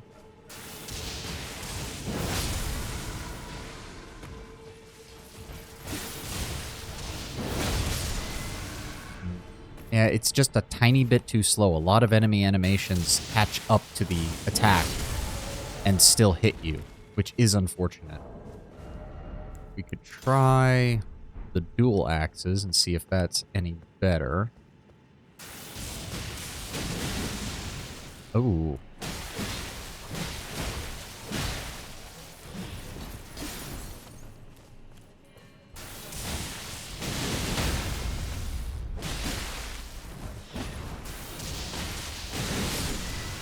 Good damage, good damage. I didn't upgrade this one, so I'm not surprised that it's not doing much here.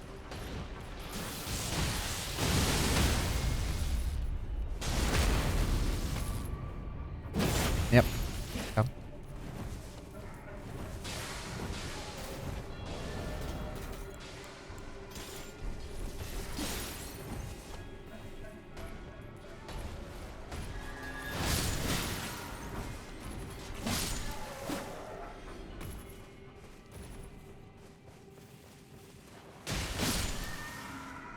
These are doing good damage, especially with the holy enchantment on them.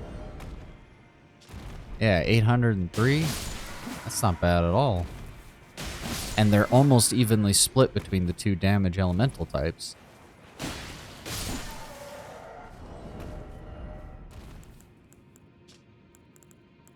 $803 versus... where's that? Okay, okay, so it's almost on par with this.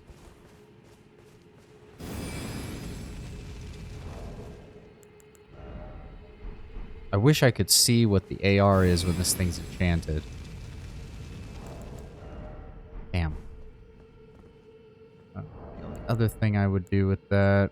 we do want that on, but we would want... this.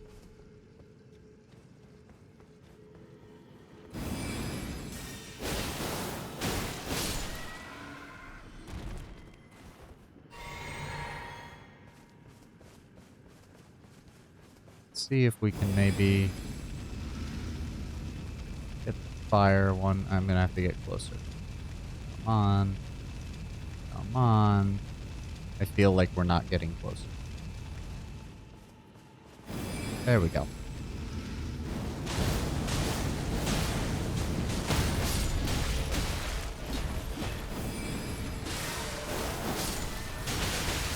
I deserve that.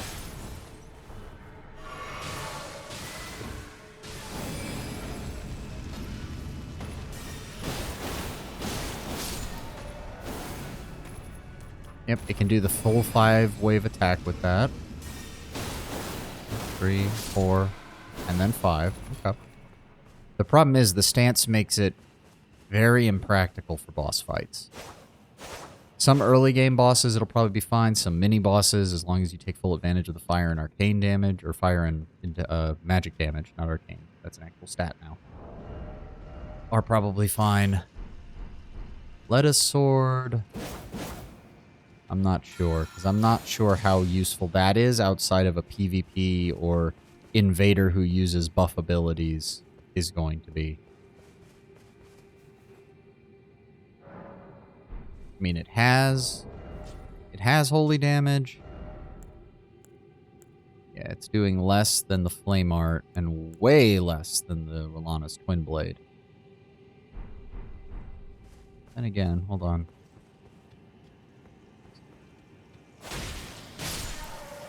687, 1382.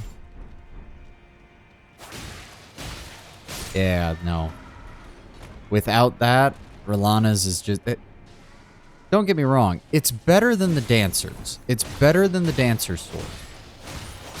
Both in design, animation, and in combat utility.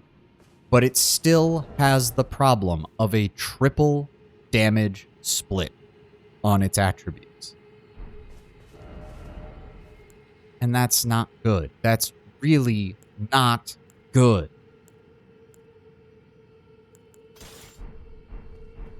From has got to come up with something as far as a way that when you have multiple damage types on a weapon, you can actually get some use out of them. Because without that, weapons like that, weapons like the Dancer's Blades from Dark Souls 3, which were great just from a visual design aesthetic point of view and from the idea, the merit of having 3 damage types. But that doesn't really make them useful in anything but regular runs through the game, which usually by the time you get weapons like that, you are very close to the end. Incredibly close to the end.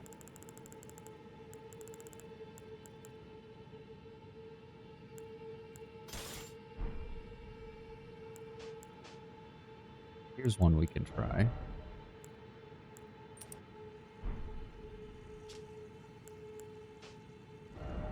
Okay, it does not show up on there. Are we sure that this works with it then?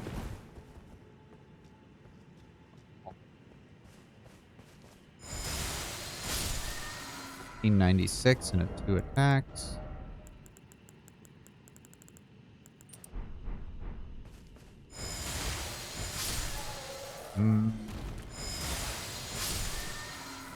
Hard to tell. Does look like it's doing more though, based on the... What? I know their blood's white, but it's weird. It looks like it's doing something weird on the ground. I'm not sure what.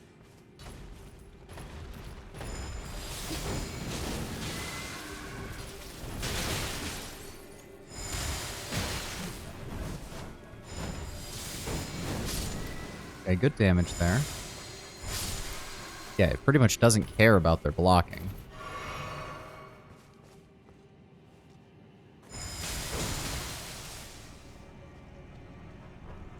I just find it strange that this one gets bonuses. Okay, yeah, the wind up on that is also set. Oh, God, I'm dead. Oh, wow, okay.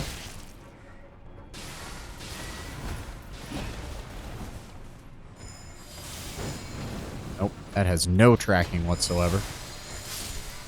The other thing is that while this is great for anything with an elemental weakness, and it does poise break these guys, I can tell from when I used it in the DLC that it will not poise break anything in there. Not even the regular soldiers get poise broken by this thing. Fume, deadly. Is there a difference with this one? Chase down their foes as they go through the... Oh, it's got tracking. Okay. I also honestly really do not like that this is a pure... I mean... I don't like it, because I'm a massive fan of the Demon's Scar from Dark Souls 3, which was still the best pyromancer weapon we've ever had in any FromSoft title ever. And I will stand by that. Also, I never realized that there was another bird up there. Huh. I don't like that this fire weapon, that otherwise is very nice, pure fire damage,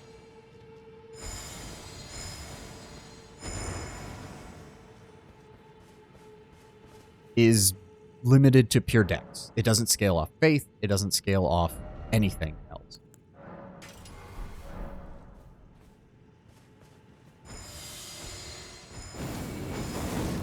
Okay, see, I like that. Let's try that out. Interesting.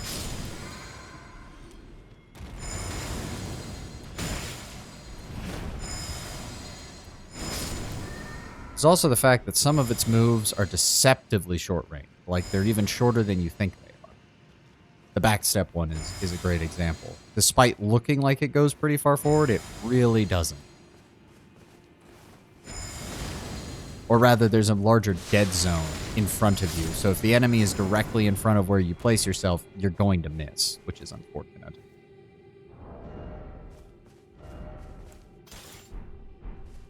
Let's try out the Beast Claws.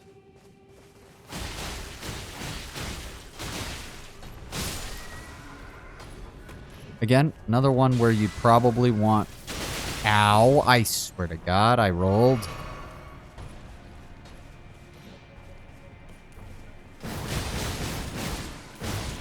Get me out of here. I already know that there's multiples coming.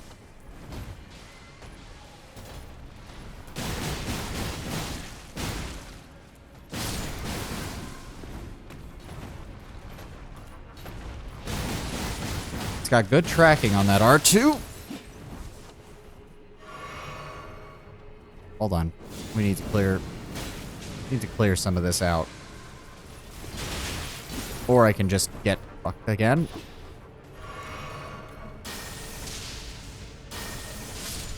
There we go.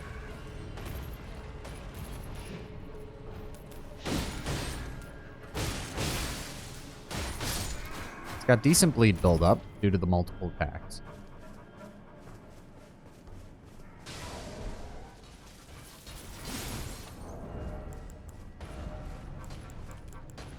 Yeah. Hey, come on.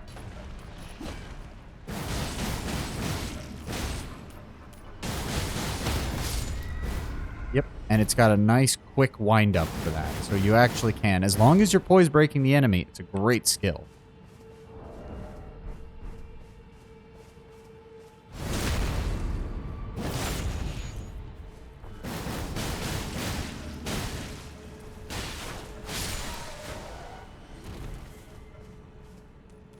On.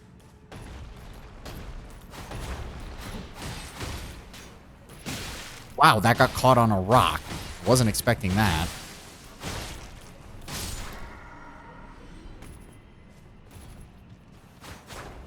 Oh.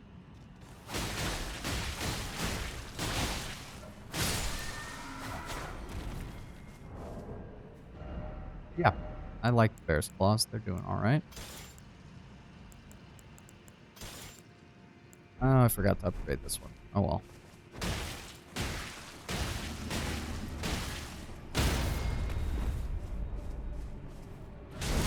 Yeah, you literally just punch him in the chest.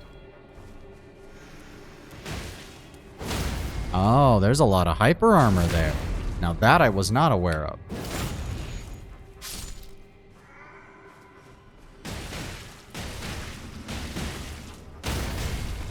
The kicks also seem to really lay in the poise damage.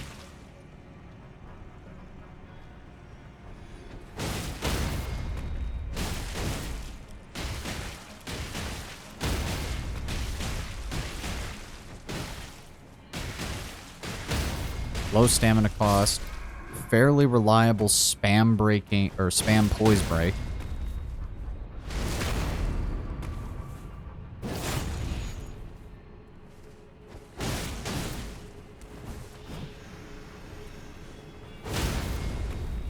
As long as you can time out that punch. It's a very good weapon. I am also very pleased that FromSoft has finally made D&D style monk as a build in Elden Ring now.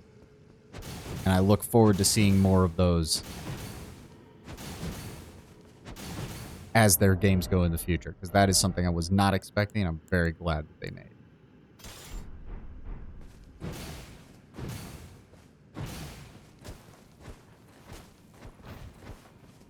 I think I actually like the animations on the Dryleaf art better than the Dane's Dryleaf art, or Dane's footwork. They are quite literally identical. Same attribute requirements, same scaling. It's literally just a difference in how you prefer, and it looks like you can change up Dane's footwork's Ash of War. It doesn't appear to have... Yes, you can. You can give it Flame of the Redmanes. You can give it Blink Bolt. That's probably what you would want to use it with.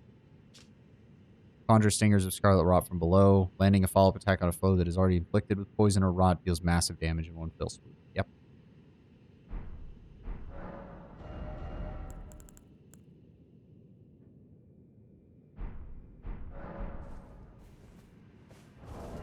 I assume that's a way to also make poison and rot builds a little more front damage viable.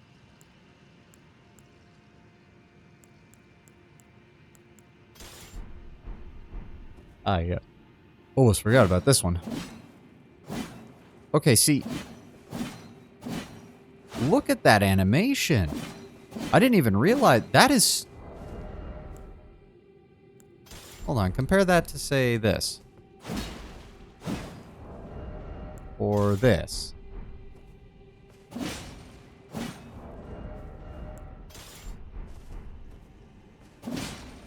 Holy shit. That is... Again.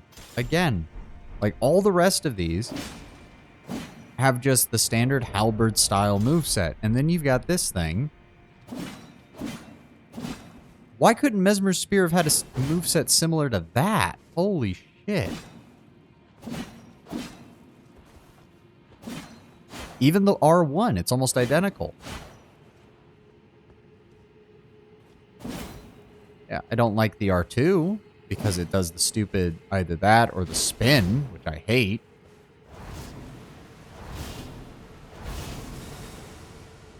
Damn, that clears some distance. And I'm assuming imbues blood blade with butterflies before unleashing 2 large sweeping flashes, once considered a sacred act of purification. Yeah. Why is that? Why does that have such a better... I'm honestly surprised that didn't hit anything. Like, give me that moveset rather than this for Mesmer's Spear. Don't get me wrong, the other aspects of Mesmer's Spear are great. But, damn.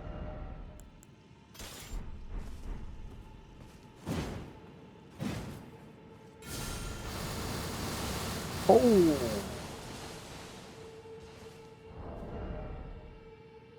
That's a frickin' machine gun of holy damage. Okay, hold on. I gotta see this. Oh, it doesn't. They don't all hit. Of course they don't all hit.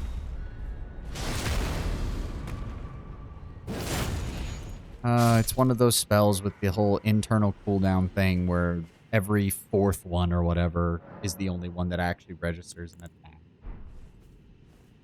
Maybe against larger enemies it would be worthwhile, but I can't imagine that against smaller enemies it would. That was another one that we wanted to check out. I think I have enough intellect to try that out. Oh, I put it in... Hold on. I put it in the frickin' box.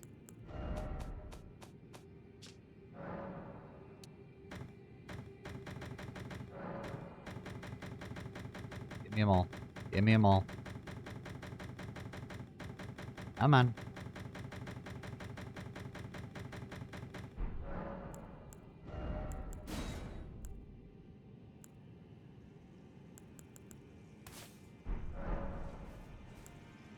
This will determine whether this is a good idea. Oh my god, it actually does. So, hold on. Hold the phone. 338. Oh, no. It doesn't count as a...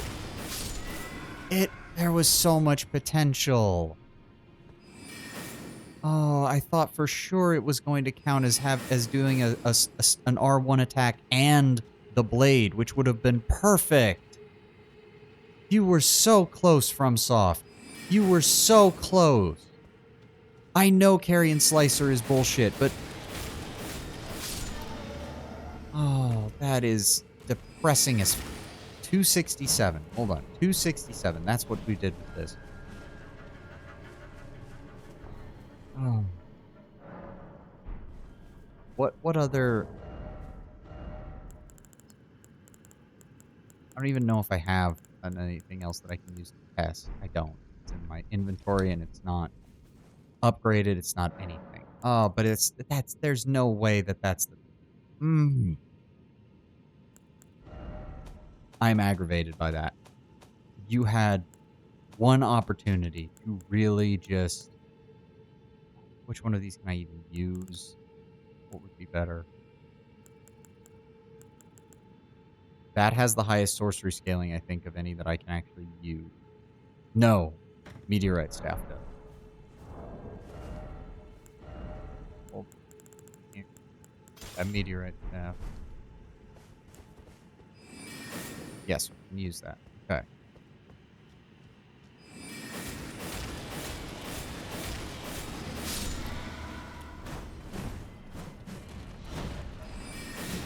$166. Oh. Okay, wait. Well, it does do slightly more damage. I would need a dedicated int build to really find this out.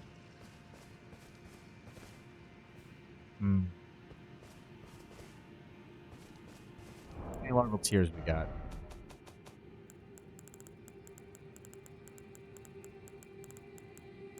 13. 13. Okay, okay. You know what? You know what? Let me grab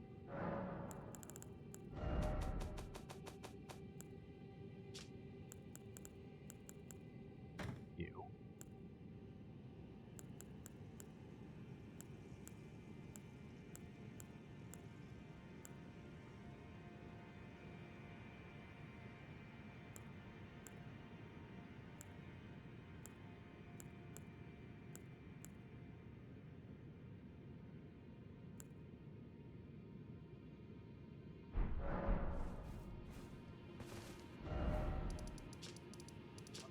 Not that. This. Here. This could be stupid, but let's find out.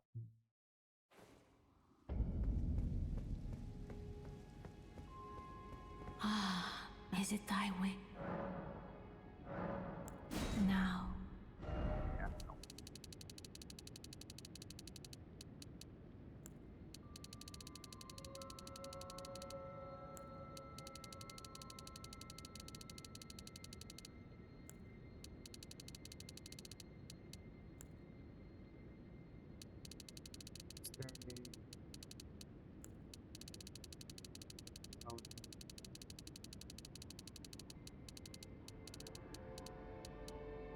30.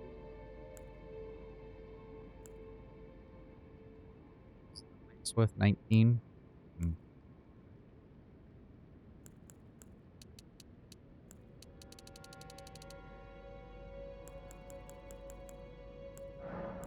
Ah, my thanks.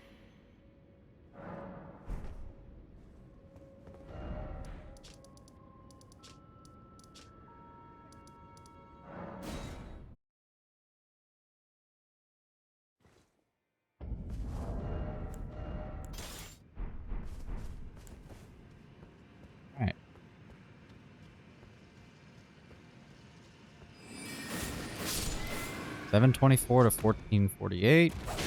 No, I did it wrong.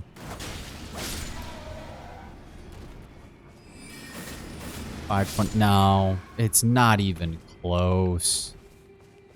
It doesn't. There, even if the sword itself is actually doing some damage when you do that, it can't even come close to competing with just a regular staff doing it at plus 10, or the top staff doing it at plus 10. I was so hoping. I was so hoping that we'd finally have it where it would use the ability and attack with the weapon. So close. You were so close to greatness, so close to even, because no one's going to use this thing. No one's going to use it when they. The melee sorcerers are just going to keep using Carry and Regal Scepter because there's no reason not to. It just deals so much more damage. You can't even see the sorcery scaling on this thing. Even with the S rank in Int, which might make it useful for some builds, I suppose. That is a lot of magic scaling. Don't get me wrong. But you just straight up do more damage by spamming Carry and Slicer on this thing. You were so close to creating a true, dedicated melee casting tool that would work with a lot of these melee sorceries that you put into the game. But you didn't. This is a huge L from Soft. This is almost as bad as the fact that you said in the item description that the Carrion Knight Sword was used as a catalyst for glintstone sorceries, and then making it so that you couldn't cast glintstone sorceries with the Carrion Knight Sword. It's like you read our complaints and then fixed exactly one half of the issues that we had with it. Ugh. That's disappointing. There's no other word for it. It's just disappointing. Well, this is not going to do anywhere near enough damage, but let's find out. Yeah, I guess we'll use that. Well, let's go someplace a bit safer then if I'm not going to be able to do that. And then I'm probably just going to switch back to my faith build, because why the hell would I not?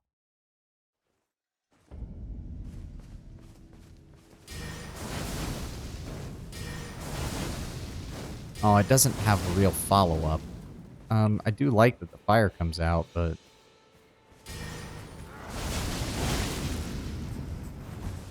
Well, I mean, I'm not... Okay, I do like that it's a bit more instant.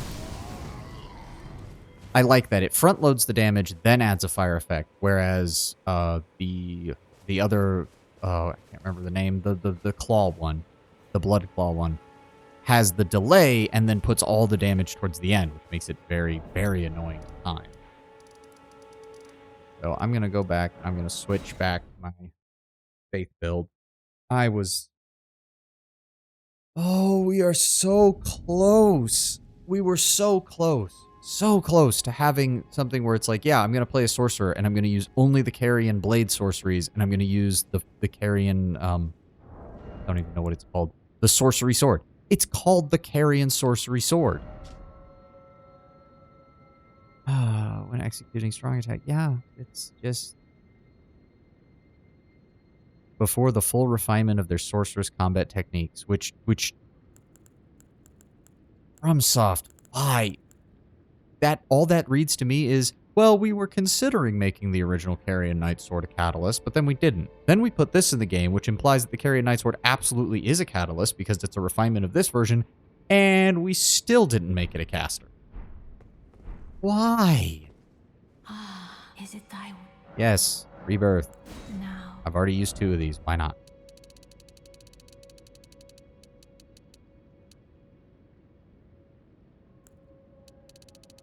Come on. Da-da-da-da-da-da. Da-da-da-da-da-da.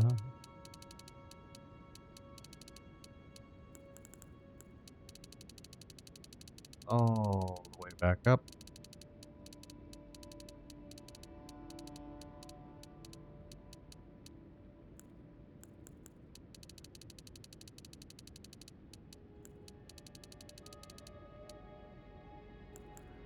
Leaves us with 14.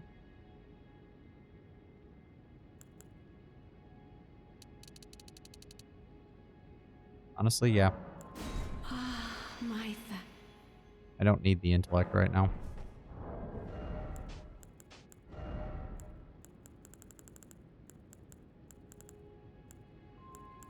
What are they gonna put? I don't honestly remember. Why can I not remember? Brain! What are you doing to me?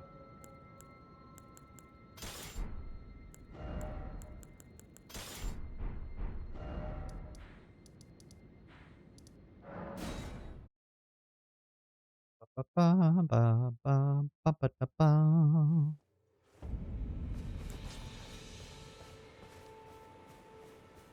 let's give this a try. Also, I really should. I want to see it at its full capability. Assume that, and we're going to assume that. Also, it occurs to me that... Wow, no, that's still actually really useful. Even with the low even with the low base stats. Okay, see, that's better. Still a little expensive, but that's better as far as damage goes.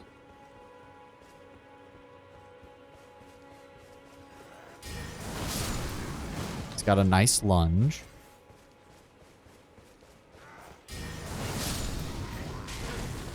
Ooh, okay, yeah. Okay.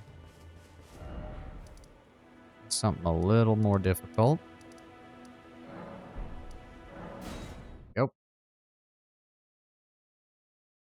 Here. Somebody approaching me. I don't need that. No, thank you.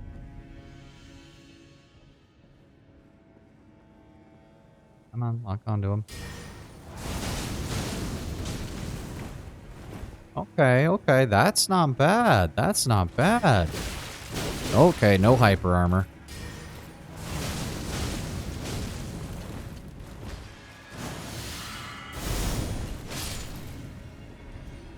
The light greatsword also looks quite nice on him.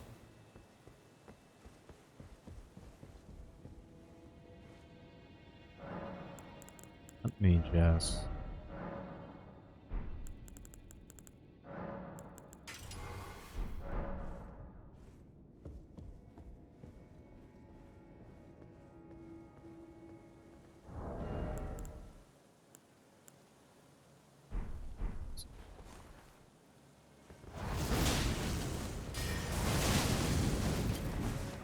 Not bad, not bad.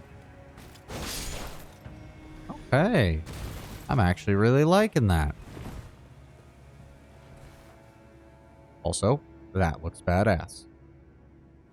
Ansbach's armor continues to be some of the best drip that we've gotten in the entire DLC, and I'm not even mad. Speaking of which, have they ever fixed Mesmer's armor and the massive fucking texture issues that we were having with it? No, they have not. My character's stomach still sticks out of the armor. Well, until they fix that, the drip on that armor is completely destroyed.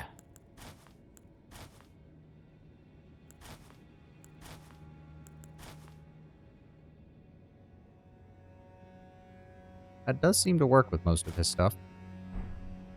That's true. I did swap those out. Oh. You see, I just don't like my character's bare hands being exposed. That seems... I don't know. Seems wrong.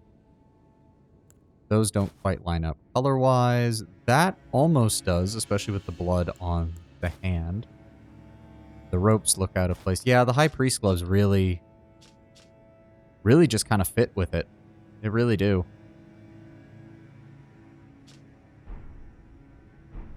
I'll take it.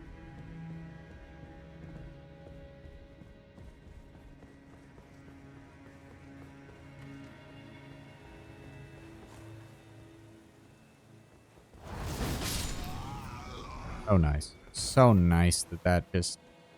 It does so much damage. And that's without...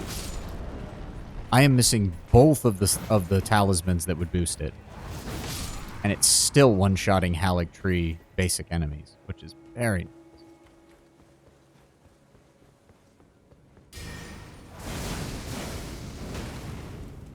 So cool. It should absolutely, because I've already read up on this, it apparently does not provide blood buildup or hemorrhage buildup, which is bullshit. Given that all the other blood skills do. And this one actually looks like it will be effective in adding a good amount of blood on. It's not too expensive, it's a little expensive. How much exactly does this do? Or does this cost? 18. Oh, that's the same as a black flame. Oh, okay, I can see why people are upset then. Without the blood, like with the blood effect, maybe because you're contributing to a hemorrhage proc, but without? Oh, that's just... Like, hold on, hold the phone. Alright, Mr. Knight, I need your attention, please. Uncharged.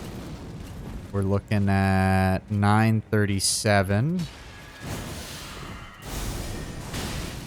Come on. Yeah, it's about a third less on the uncharged. And it just clears it on the charge. The final flame effect really adds to it.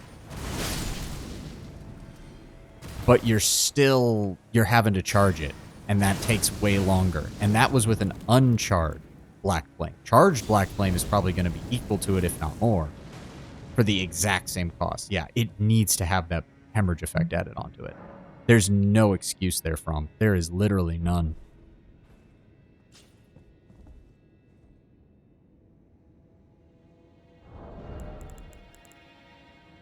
Yeah, I've got quite a few of those.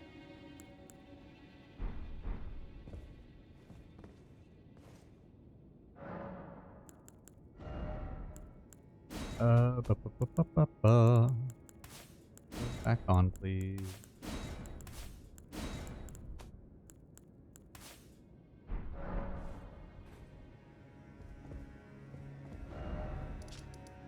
Yeah, I don't think there's any other bosses that I'm missing, and quite frankly, even if there are, I'm ready to move on from Elden Ring and Elden Ring's DLC. I will probably still be playing my New Game Plus playthrough at some point on my own time, not on stream. But quite frankly, I think that as much as part of me would love to get a second DLC maybe a year or two from now and really just close out the last of the questions we have for the realms between, the lands between, things like Godwyn and the Death Blight and those who live in death and stuff like that, and finally get an answer to the Glowmide Queen and things like that.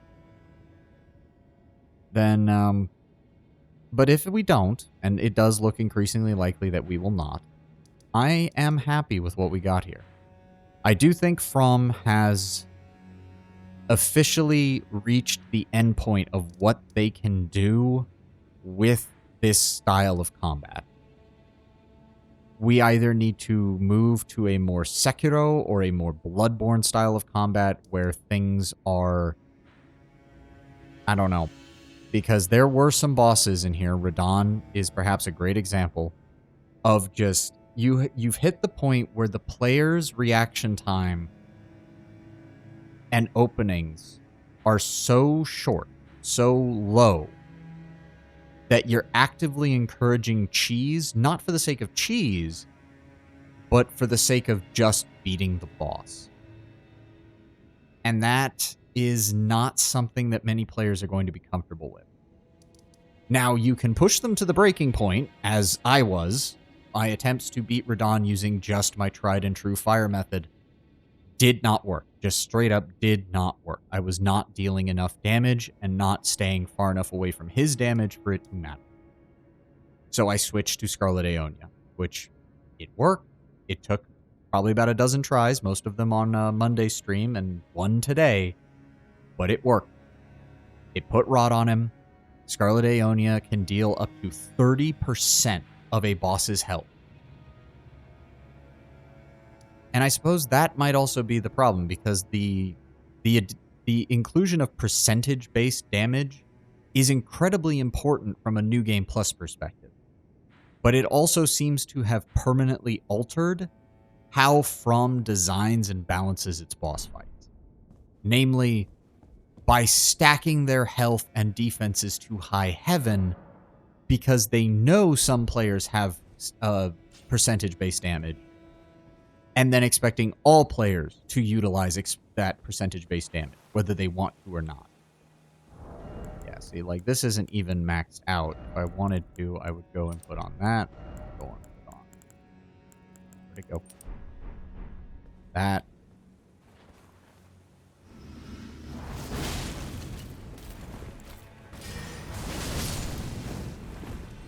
Still works. Wing stance is just so good. But yeah, I think that's my main takeaway. I enjoyed I enjoyed the Realm of Shadow. I enjoyed the Shadows of the Earth Tree. I think it is, if it is to be our farewell to Elden, if it is to be the end of the Elden Ring story that Miyazaki and Martin wanted to tell, it is still a solid ending. Most of my gripes are things, as I said, like, I don't know, I saw DJ Peach Cobbler about a year or two ago at this point make a point that Elden Ring is perhaps the end of FromSoft's journey with this style of gameplay. Because he didn't see where else they could go with this. And any attempt to go beyond what Elden Ring and now Shadows of the Erdtree has done would result in essentially jumping the shark. Now, he assumed that that would be gameplay mechanic-wise, or shallow game design going forward. Certain things would just be made incredibly shallow or incredibly gimmicky. I think they largely managed to avoid that with Shadows of the Erdtree, but some of the boss designs are skirting that territory. Again, Radon Phase 2 is probably the best example. There are parts in Radon's Phase 2 where if you do not have a summon out, it's not that he has small openings, it's that he has nearly no openings. And then you have some bosses where certain playstyles are just, for example, having watched other people play Castle Ensis and fight against Renala, you really only have two options. Either you go incredibly light, with light dodge, bloodhound step, some means of additional mobility, and you fight her in a dance. Dodging and weaving in and out, which does feel, I will say, as someone who beat it that way, it absolutely feels like that is how they wanted you to feel fighting this boss. But I've also seen people go in heavy. They go in with the heaviest armor, they go in with the heaviest weapon, and they can actually break her poise with properly timed attacks. Now with that, they're relying a lot on using runs and jumps in order to supplement the medium and heavy dodges. And they don't have a choice in that matter. That's just how it is. But I have also, from my own experiences and watching other people play as they shifted their playstyle around her, medium playstyles have no real strengths here. They can't stagger her pretty much no matter what, short of summoning a very aggressive spirit and then using a very, very fast dual-wielding weapon to just lay in attacks as quickly as possible. Medium builds have no means of breaking her poise easily. Now, yes, you can parry her, and I have seen some truly insane parry compilations of people who did manage to parry most of her attacks in here.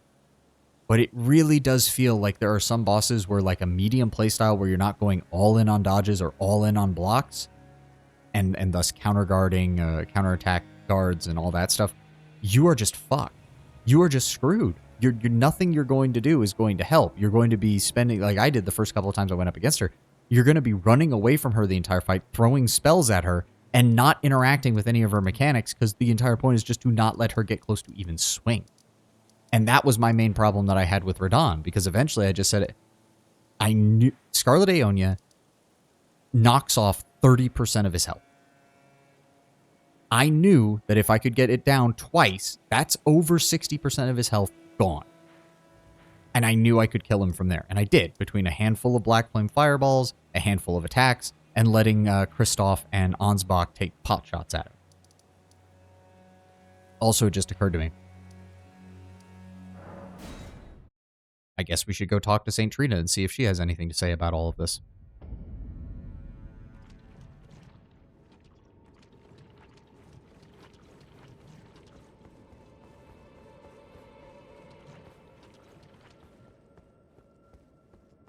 Oh. Oh. Yeah, I mean, I guess I should have seen that coming.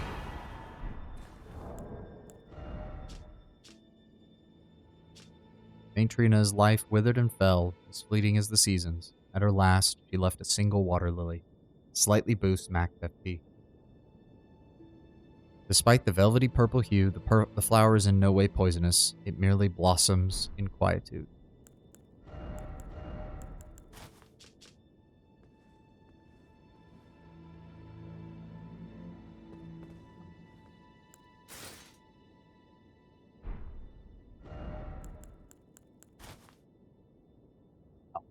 I suppose I should have guessed that that would also fit with his outfit.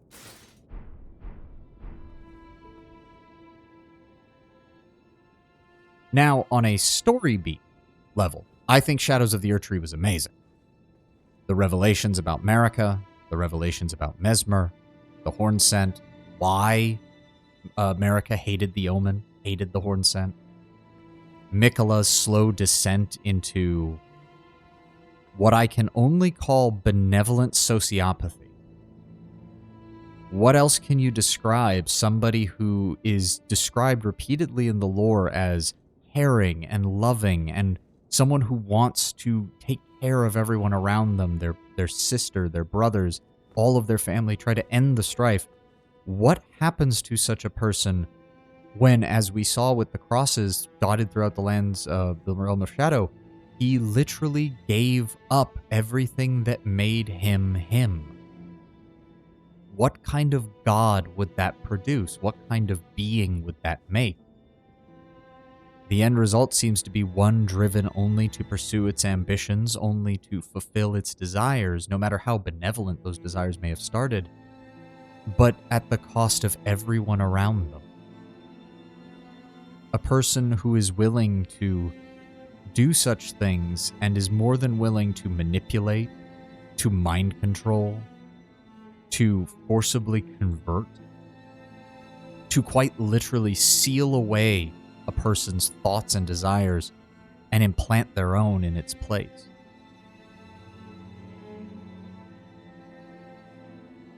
I mean, I'm not saying anything that I don't think anybody has heard before, especially if you've played any of this or if you know Miyazaki and his love of drawing inspiration from Berserk.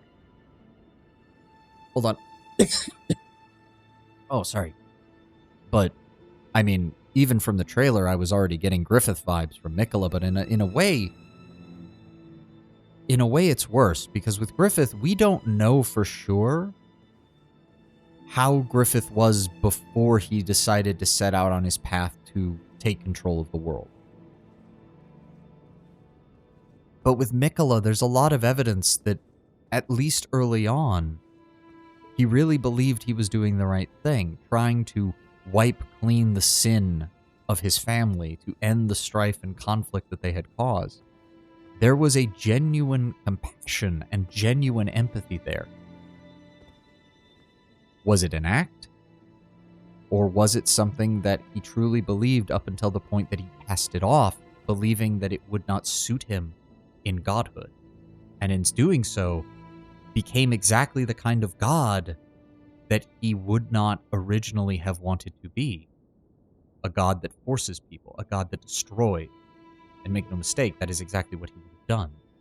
Destroyed free will, destroyed any kind of voluntary choice in any matter. So I did look up. Apparently, this was something I looked up when I started fighting Radahn, and I knew that there was no real point in coming back here. But apparently if you sip from her nectar, I think 4 times or something, then she talks to you and talks about how you have to take down Mikola. So taking that into account, it's not a surprise. St. Trina does seem to be the last bits of Mikola's humanity, for lack of a better term. Shame about the fact that I never figured out what happened to Tholier, but that's something for New Game Plus, I guess. That's something for New Game Plus. Actually, there's one other location where this talk of story beats makes the most sense.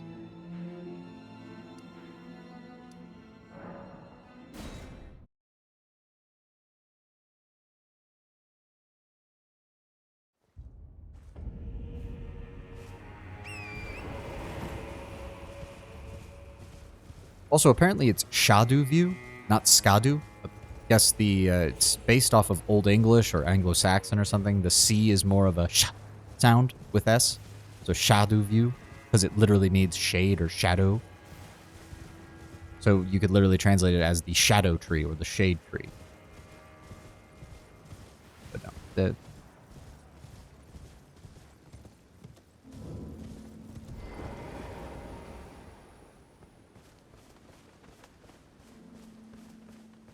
But no, because this is where it all began. In the shadow of the Skadu tree, in view of the moon, and blessed by the grace of gold. Marika chose to set out on a path of bloody and fiery vengeance on anything and everything that had harmed her. And in the process, she would commit genocide after genocide of anything that even looked remotely like it was going to threaten her people.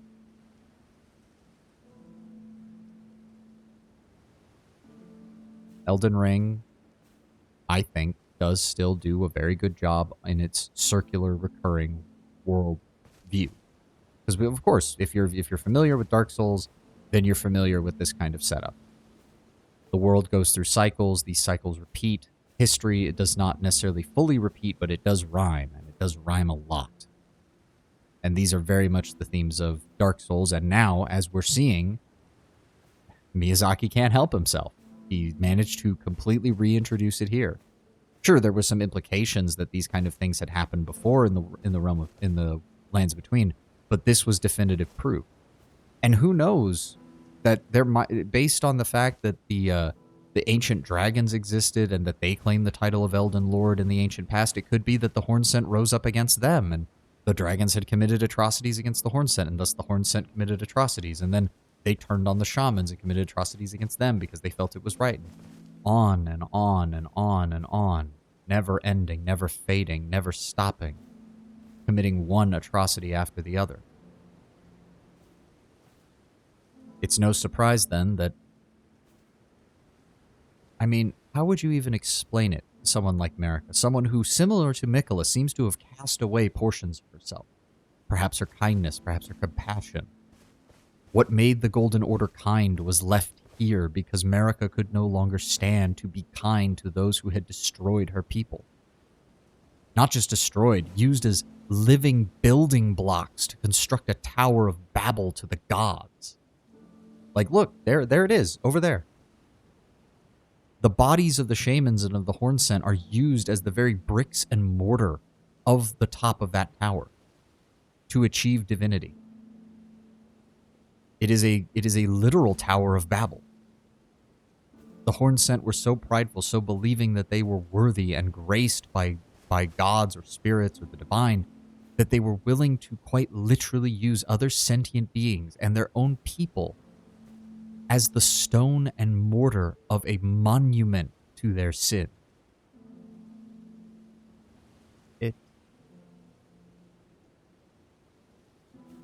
It's scary. I'm not even gonna lie. The depths that people are willing to go through when they truly believe that they are in the right. When they truly believe that what they're doing has merit, no matter what. And we see that. We see that in the Bonnie Village spirit over at the where is it called? The Whipping Hut. They literally told the shamans that their only purpose in life was to be put into the jars to be used as building material. That they should be happy that their fate was to suffer and die in order to supposedly redeem others. That their sacrifice was not something that the shamans chose. It wasn't something that they volunteered for. It was something that was expected of them, to die in agony. Now, I did see some people bring up that Marika might not have actually survived this process. Someone pointed out this might explain where Radagon comes from. That Radagon and Marika are not shamans. They're born from the pots. Marika is not a shaman. Marika is an amalgamation of shamans. That she and others of her people were shoved into one of these pots, and what emerged, successfully, perhaps rarely, was Marika, a semi-divine figure. And one who took one look around at what had been used to create her and reacted only in horror and despair.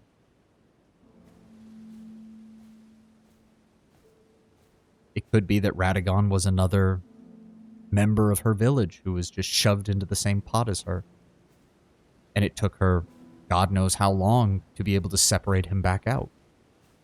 It might even be that the Radagon is simply a name given to a portion of herself that she managed to split off.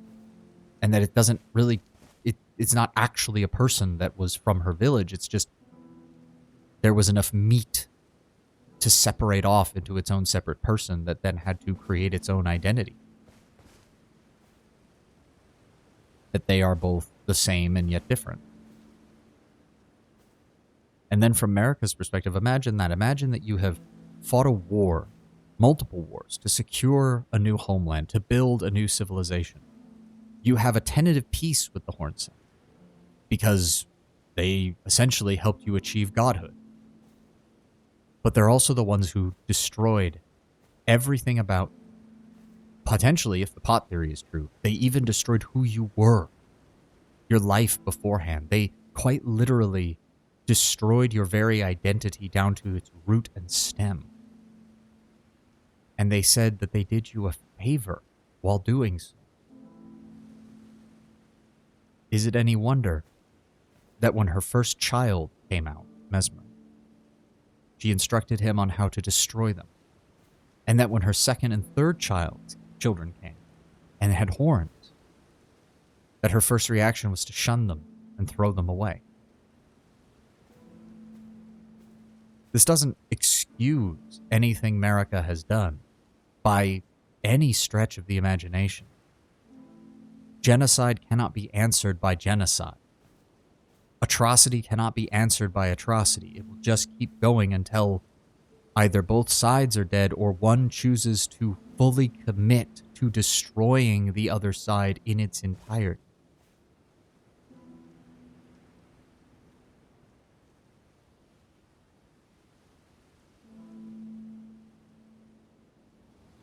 Cycle of violence continues. horn scent oppressed the shaman, and so Marika and her Newman oppressed the omen and the Albinoric, the giants, and the troll. Only those who could stand up to the Golden Order in direct combat were eventually amalgamated into it. And even then, some, like the Tarnished, were tossed away at the end, driven from the lands between, killed if they did not comply.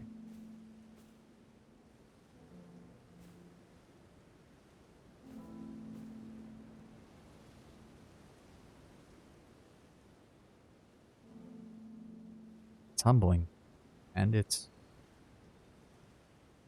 is once more another sad story that FromSoft has dealt to us here.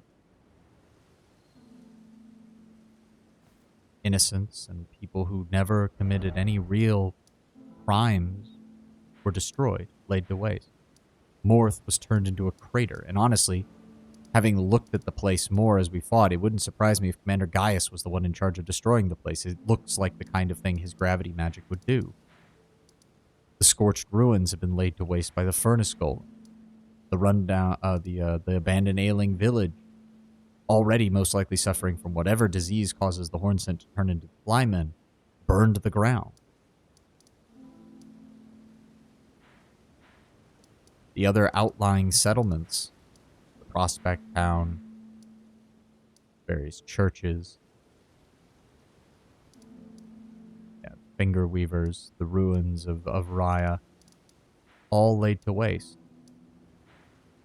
And then you have Belleroth and Enir-Elim, this grand citadel to the Hornsent. This massive fortress city, almost as large as Lindell, and far, far taller. Just look at this. An entryway, a grand highway of the sorts leading up to here, the gravestones of ancestors and warriors past, all leading up to that monumental gate and tower.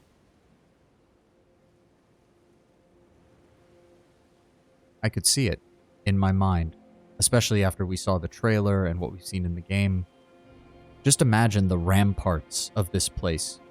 Hundreds of horned warriors, great swords, the dual sword variants, the eagle winged ones that we see in the ruins of Rao. Just imagine hundreds of them, if thousands of them aligned on the wall, behind the walls, ready to fight, knowing Mesmer is coming. He's advanced from the Shadow Keep. He's destroyed everything in his path. He's crossed the Elak Great Bridge. Most likely his cavalry and his knights have swept through the gravesite plain, killing and maiming, destroying anything in their path. And then they start marching up through that tunnel, the last line of defense before reaching Belleroth. And here they are, thousands of Hornsent warriors, the greatest of their kind, knights essentially, blessed by God. And I can already see in my mind Mesmer standing here upon this plain, maybe even right here, right where Mikola abandoned his flesh, staring up at this. And then he just orders the furnace golems to burn it all. Every last bit of it. All the martial prowess in the world, all of those God-given powers to the horned warriors, doesn't matter one goddamn bit when the enemy is lobbing magical artillery shells at you in the form of giant walking furnace golems. Because that's the thing. We don't see it really, you don't even really see it in Ensis. You don't really see it anywhere. It wasn't just that this was a war, implying tactics and strategies. This was just an extermination. The soldiers of Mesmer weren't drawn up in ordered ranks to fight the enemy as they advanced across the fields. No. Why do that when you can just burn everything? The Lord you serve has given you a near infinite supply of fire in the form of both incantations and various items. Mesmer's flame, he even tried to pass it on to his fire knights. And while they were able to use his power as incantations, it didn't take anything away from him. Mesmer's strength seems to be that his fire doesn't go out. It just keeps burning. I feel like maybe this is a reference to Greek fire, to the idea of a flame that is everlasting and does not burn out, and how it just keeps going. It's perpetuate. It's self-perpetuate, in much the same way as the spiral of violence is self-perpetuate.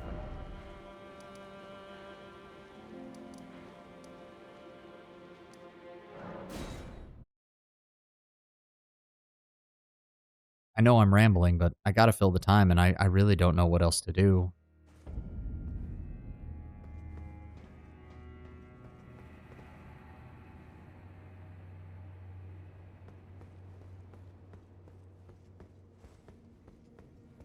Don't know. I'm just giving my honest thoughts on anything and everything to do with the game. What I think its themes are, what I think it's like what Miyazaki was going for.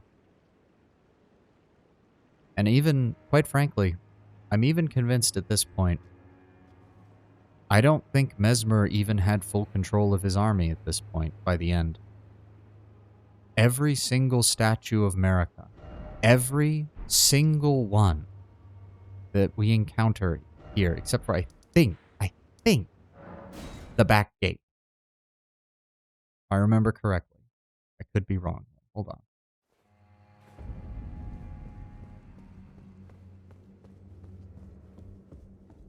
No, even this one. Even this one. Every single one of the statues of America in this land, not just in the regions controlled by the Hornset, which it would be perfectly understandable why they would want to behead her statue, but even in the Shadowkeep itself, even in Mesmer's own court, everywhere. That's it. The only statue of America that isn't beheaded is the one in Mesmer's own room.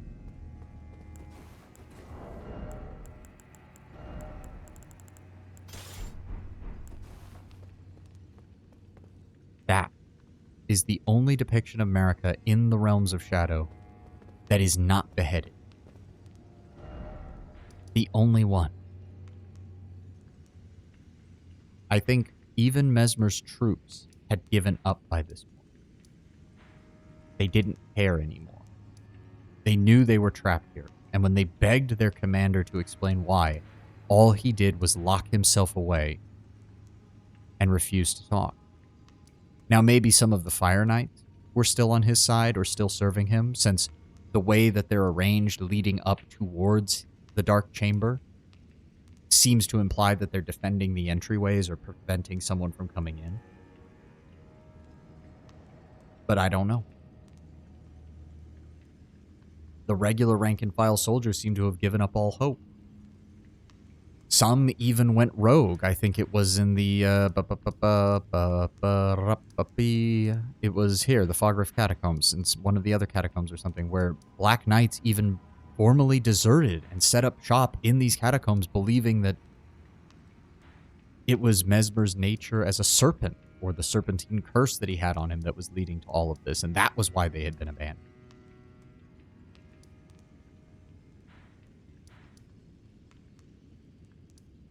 I don't know.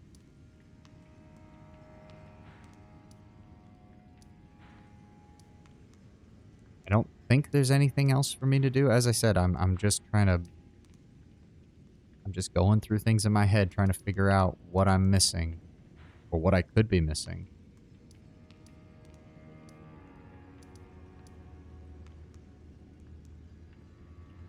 I don't think there is anything.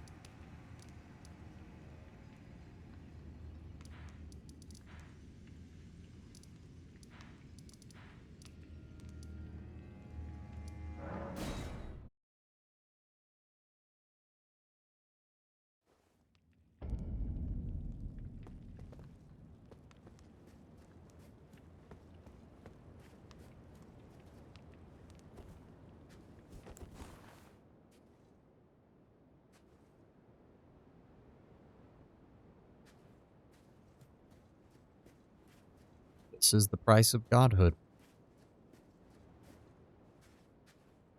I suppose it's very much... It's giving physicality to something that I think we all know. No matter how benevolent a person might be, if they are a ruler, especially a ruler of a kingdom or an empire, this is what they stand atop. A mountain of bodies.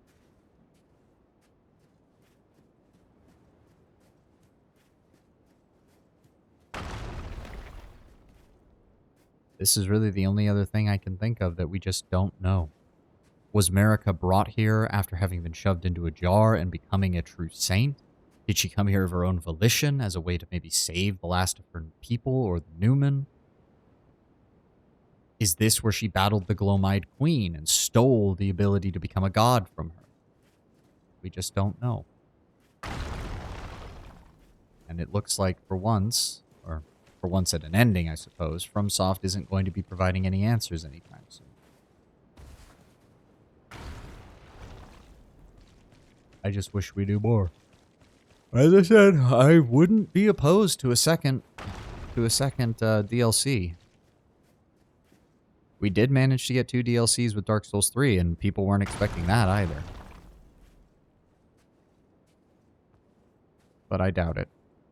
And if this is to be the end, if this is to be the true final shot of Elden Ring, because we think of the final shot as being the ending where our Tarnished sits on the throne, depending on what ending you have, or flying off with Ranni, or being the Lord of Frenzied Flame and burning everything to the ground, etc., etc., etc. But if this is the true final shot of Elden Ring, basically saying this is the price of godhood, this is what you must do to truly achieve godhood. And in a way, is it any different than what we as the Tarnished did? Becoming either the Elden Lord or the Consort of Ranni or the Perfect Order Restorer under Gold Mask or any of the others. What is this save a visual representation of all the people we killed in the lands between, permanently and non-permanently? Of all the suffering we inflict on those who stand in our way, whether perfectly legitimate, as we go into an area and they attack us first, or perfectly illegitimate when we strike down an NPC for no reason other than, well, I mean, the most common one is killing all the merchants and consolidating their wares into a single store so that you don't have to travel to all of them. There's a great example. This is what we've done. The Gate of Divinity is a pile of bodies. What is the end state of our game in the lands between? We are Elden Lord, and we stand upon a pile of bodies.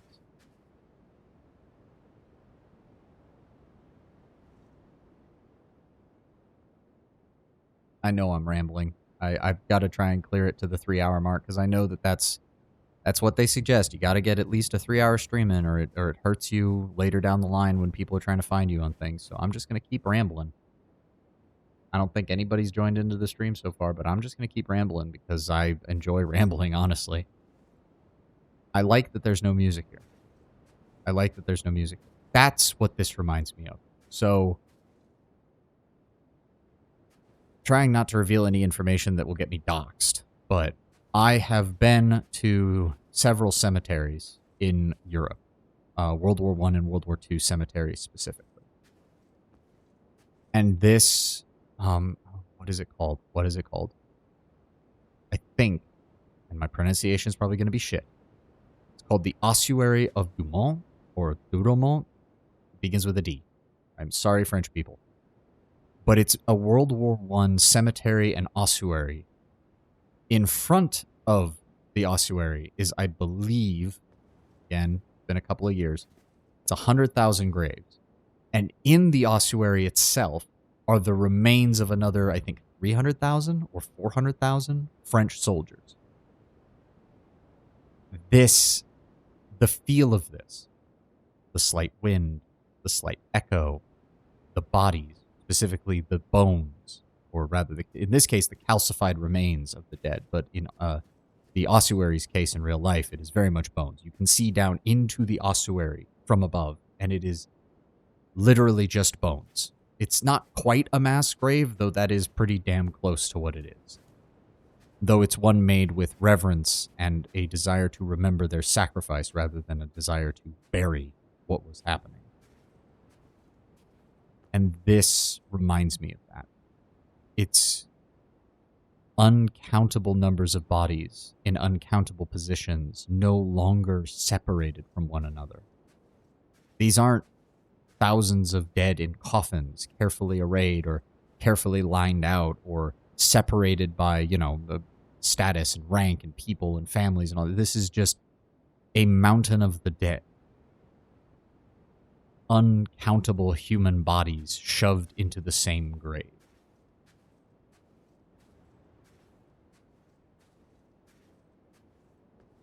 It's haunting. This is what godhood entails. This is what lordship entails. You will stand upon a pile of corpses and you will ask yourself, was it worth it?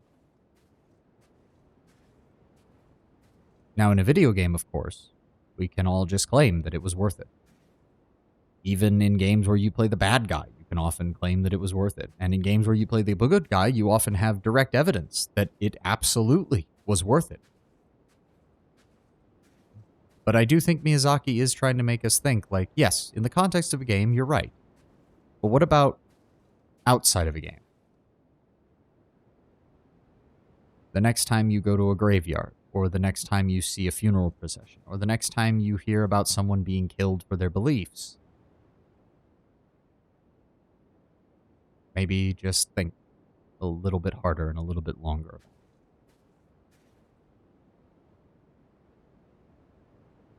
Said it before, but as I said, I'm just rambling here. This is what godhood looks like. A throne of divinity, unlimited power, on a mountain of corpses. You ruined my little moment there. Thanks for that, game. And of course, as a 40k fan, I've been fighting drawing comparisons to the God Emperor of Mankind in 40k, which very much has a very literal notion of a god on a pile of corpses, given that he keeps eating psychers in order to maintain himself. But if I start rambling about 40k, I could probably add another hour to this video, so no. We've only got about 10 minutes left, and I just need to, I guess, just wrap up my thoughts. Were there any other places that I wanted to double up on? You know what? Hold on. Let's go to the Church of the Bud.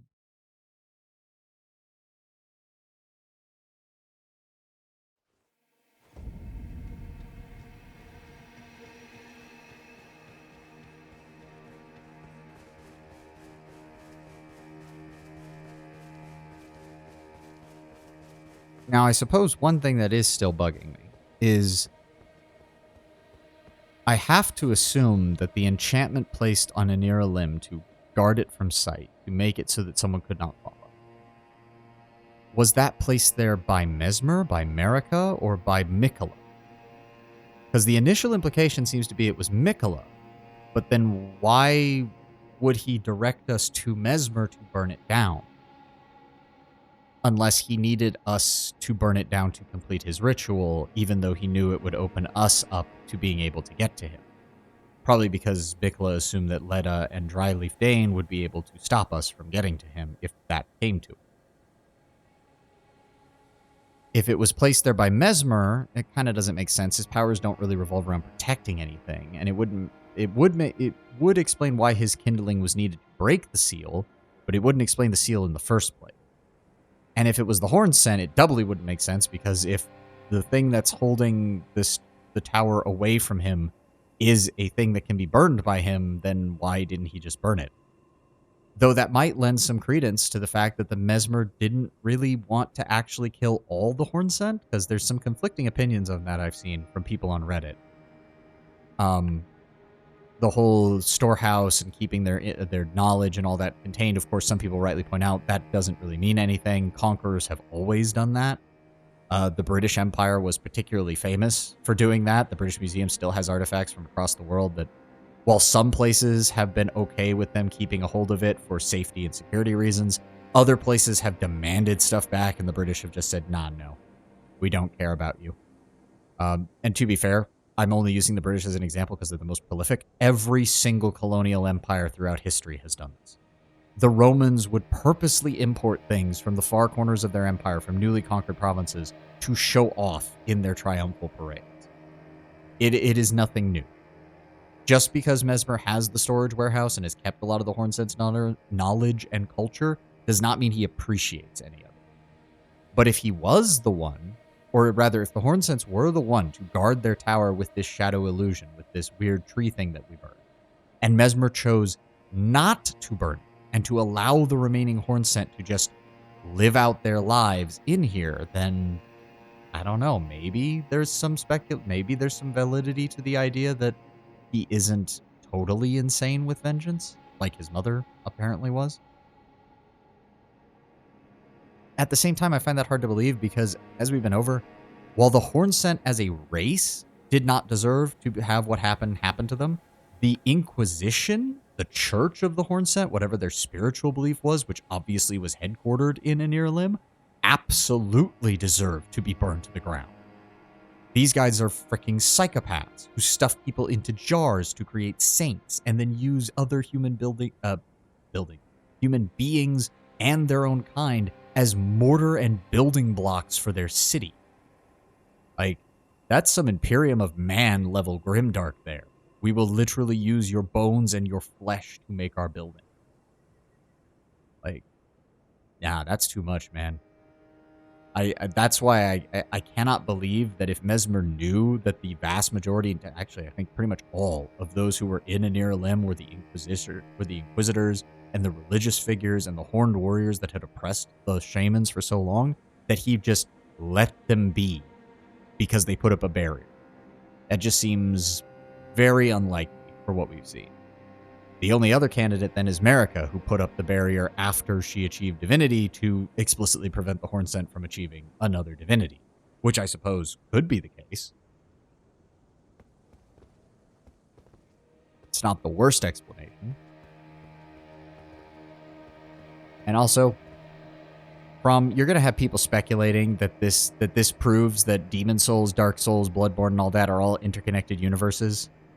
Why would you reuse the monumental assets? There's going to be people screaming and just gnashing their teeth for years because of this.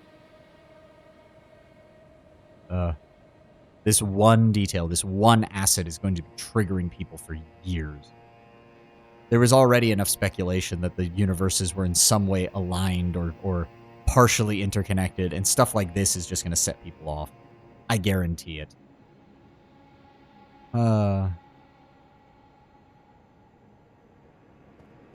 What else? We've got a few more minutes. I may as well finish up my rants. Is there anything else?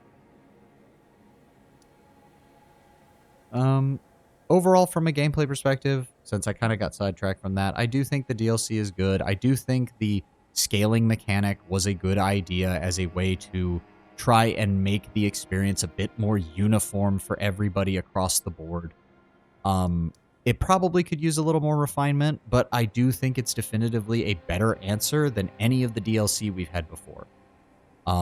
We had various issues with Dark Souls 2's DLC, as far as people being over-leveled, and then we had issues with Dark Souls 3 DLC where, because they just assumed everybody would be over-leveled, they overtuned the hell out of the Ringed City and made certain portions of it, especially the innermost portions of the city, just something you did not want to deal with more than once.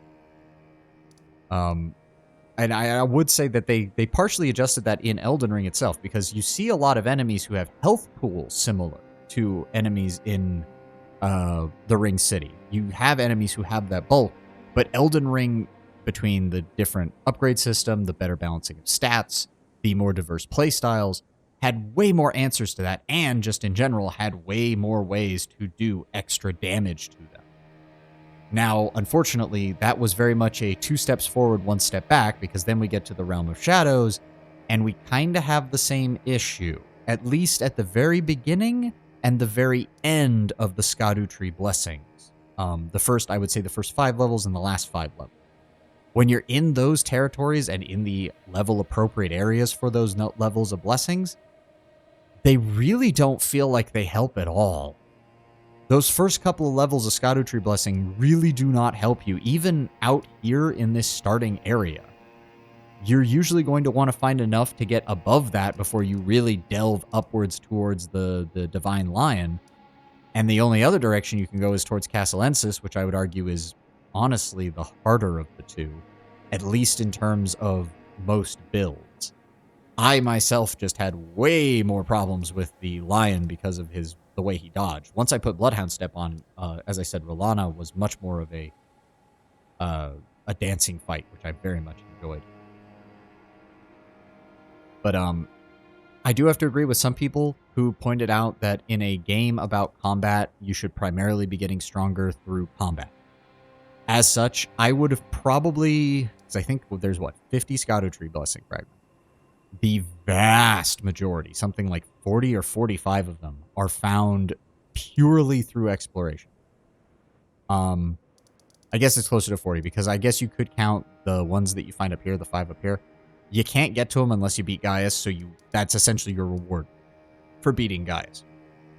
So we'll say 40. We'll say 40, which is about 80%. You find about 80% of the fragments just by wandering around. If you pull up a video that shows you where to find all of them, 80% of them you can find without killing a single enemy.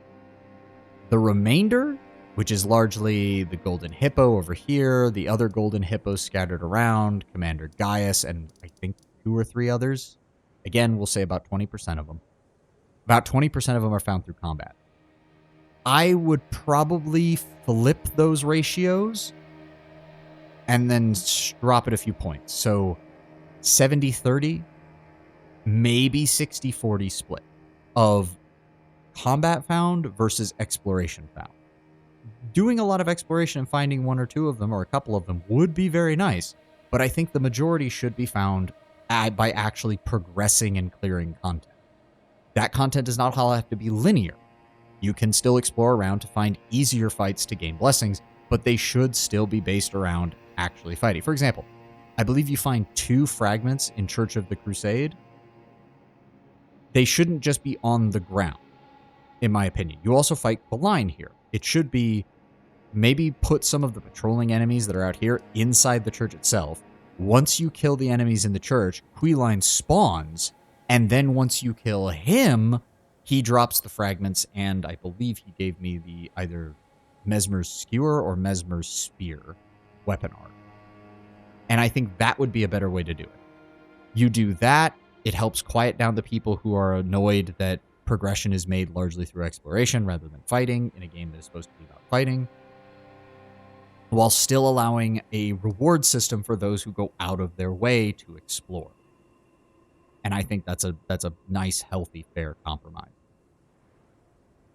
Other than that, that's pretty much it. We finished off the last 2 bosses. The timer is reading almost 3 hours, and I gotta go get ready for work.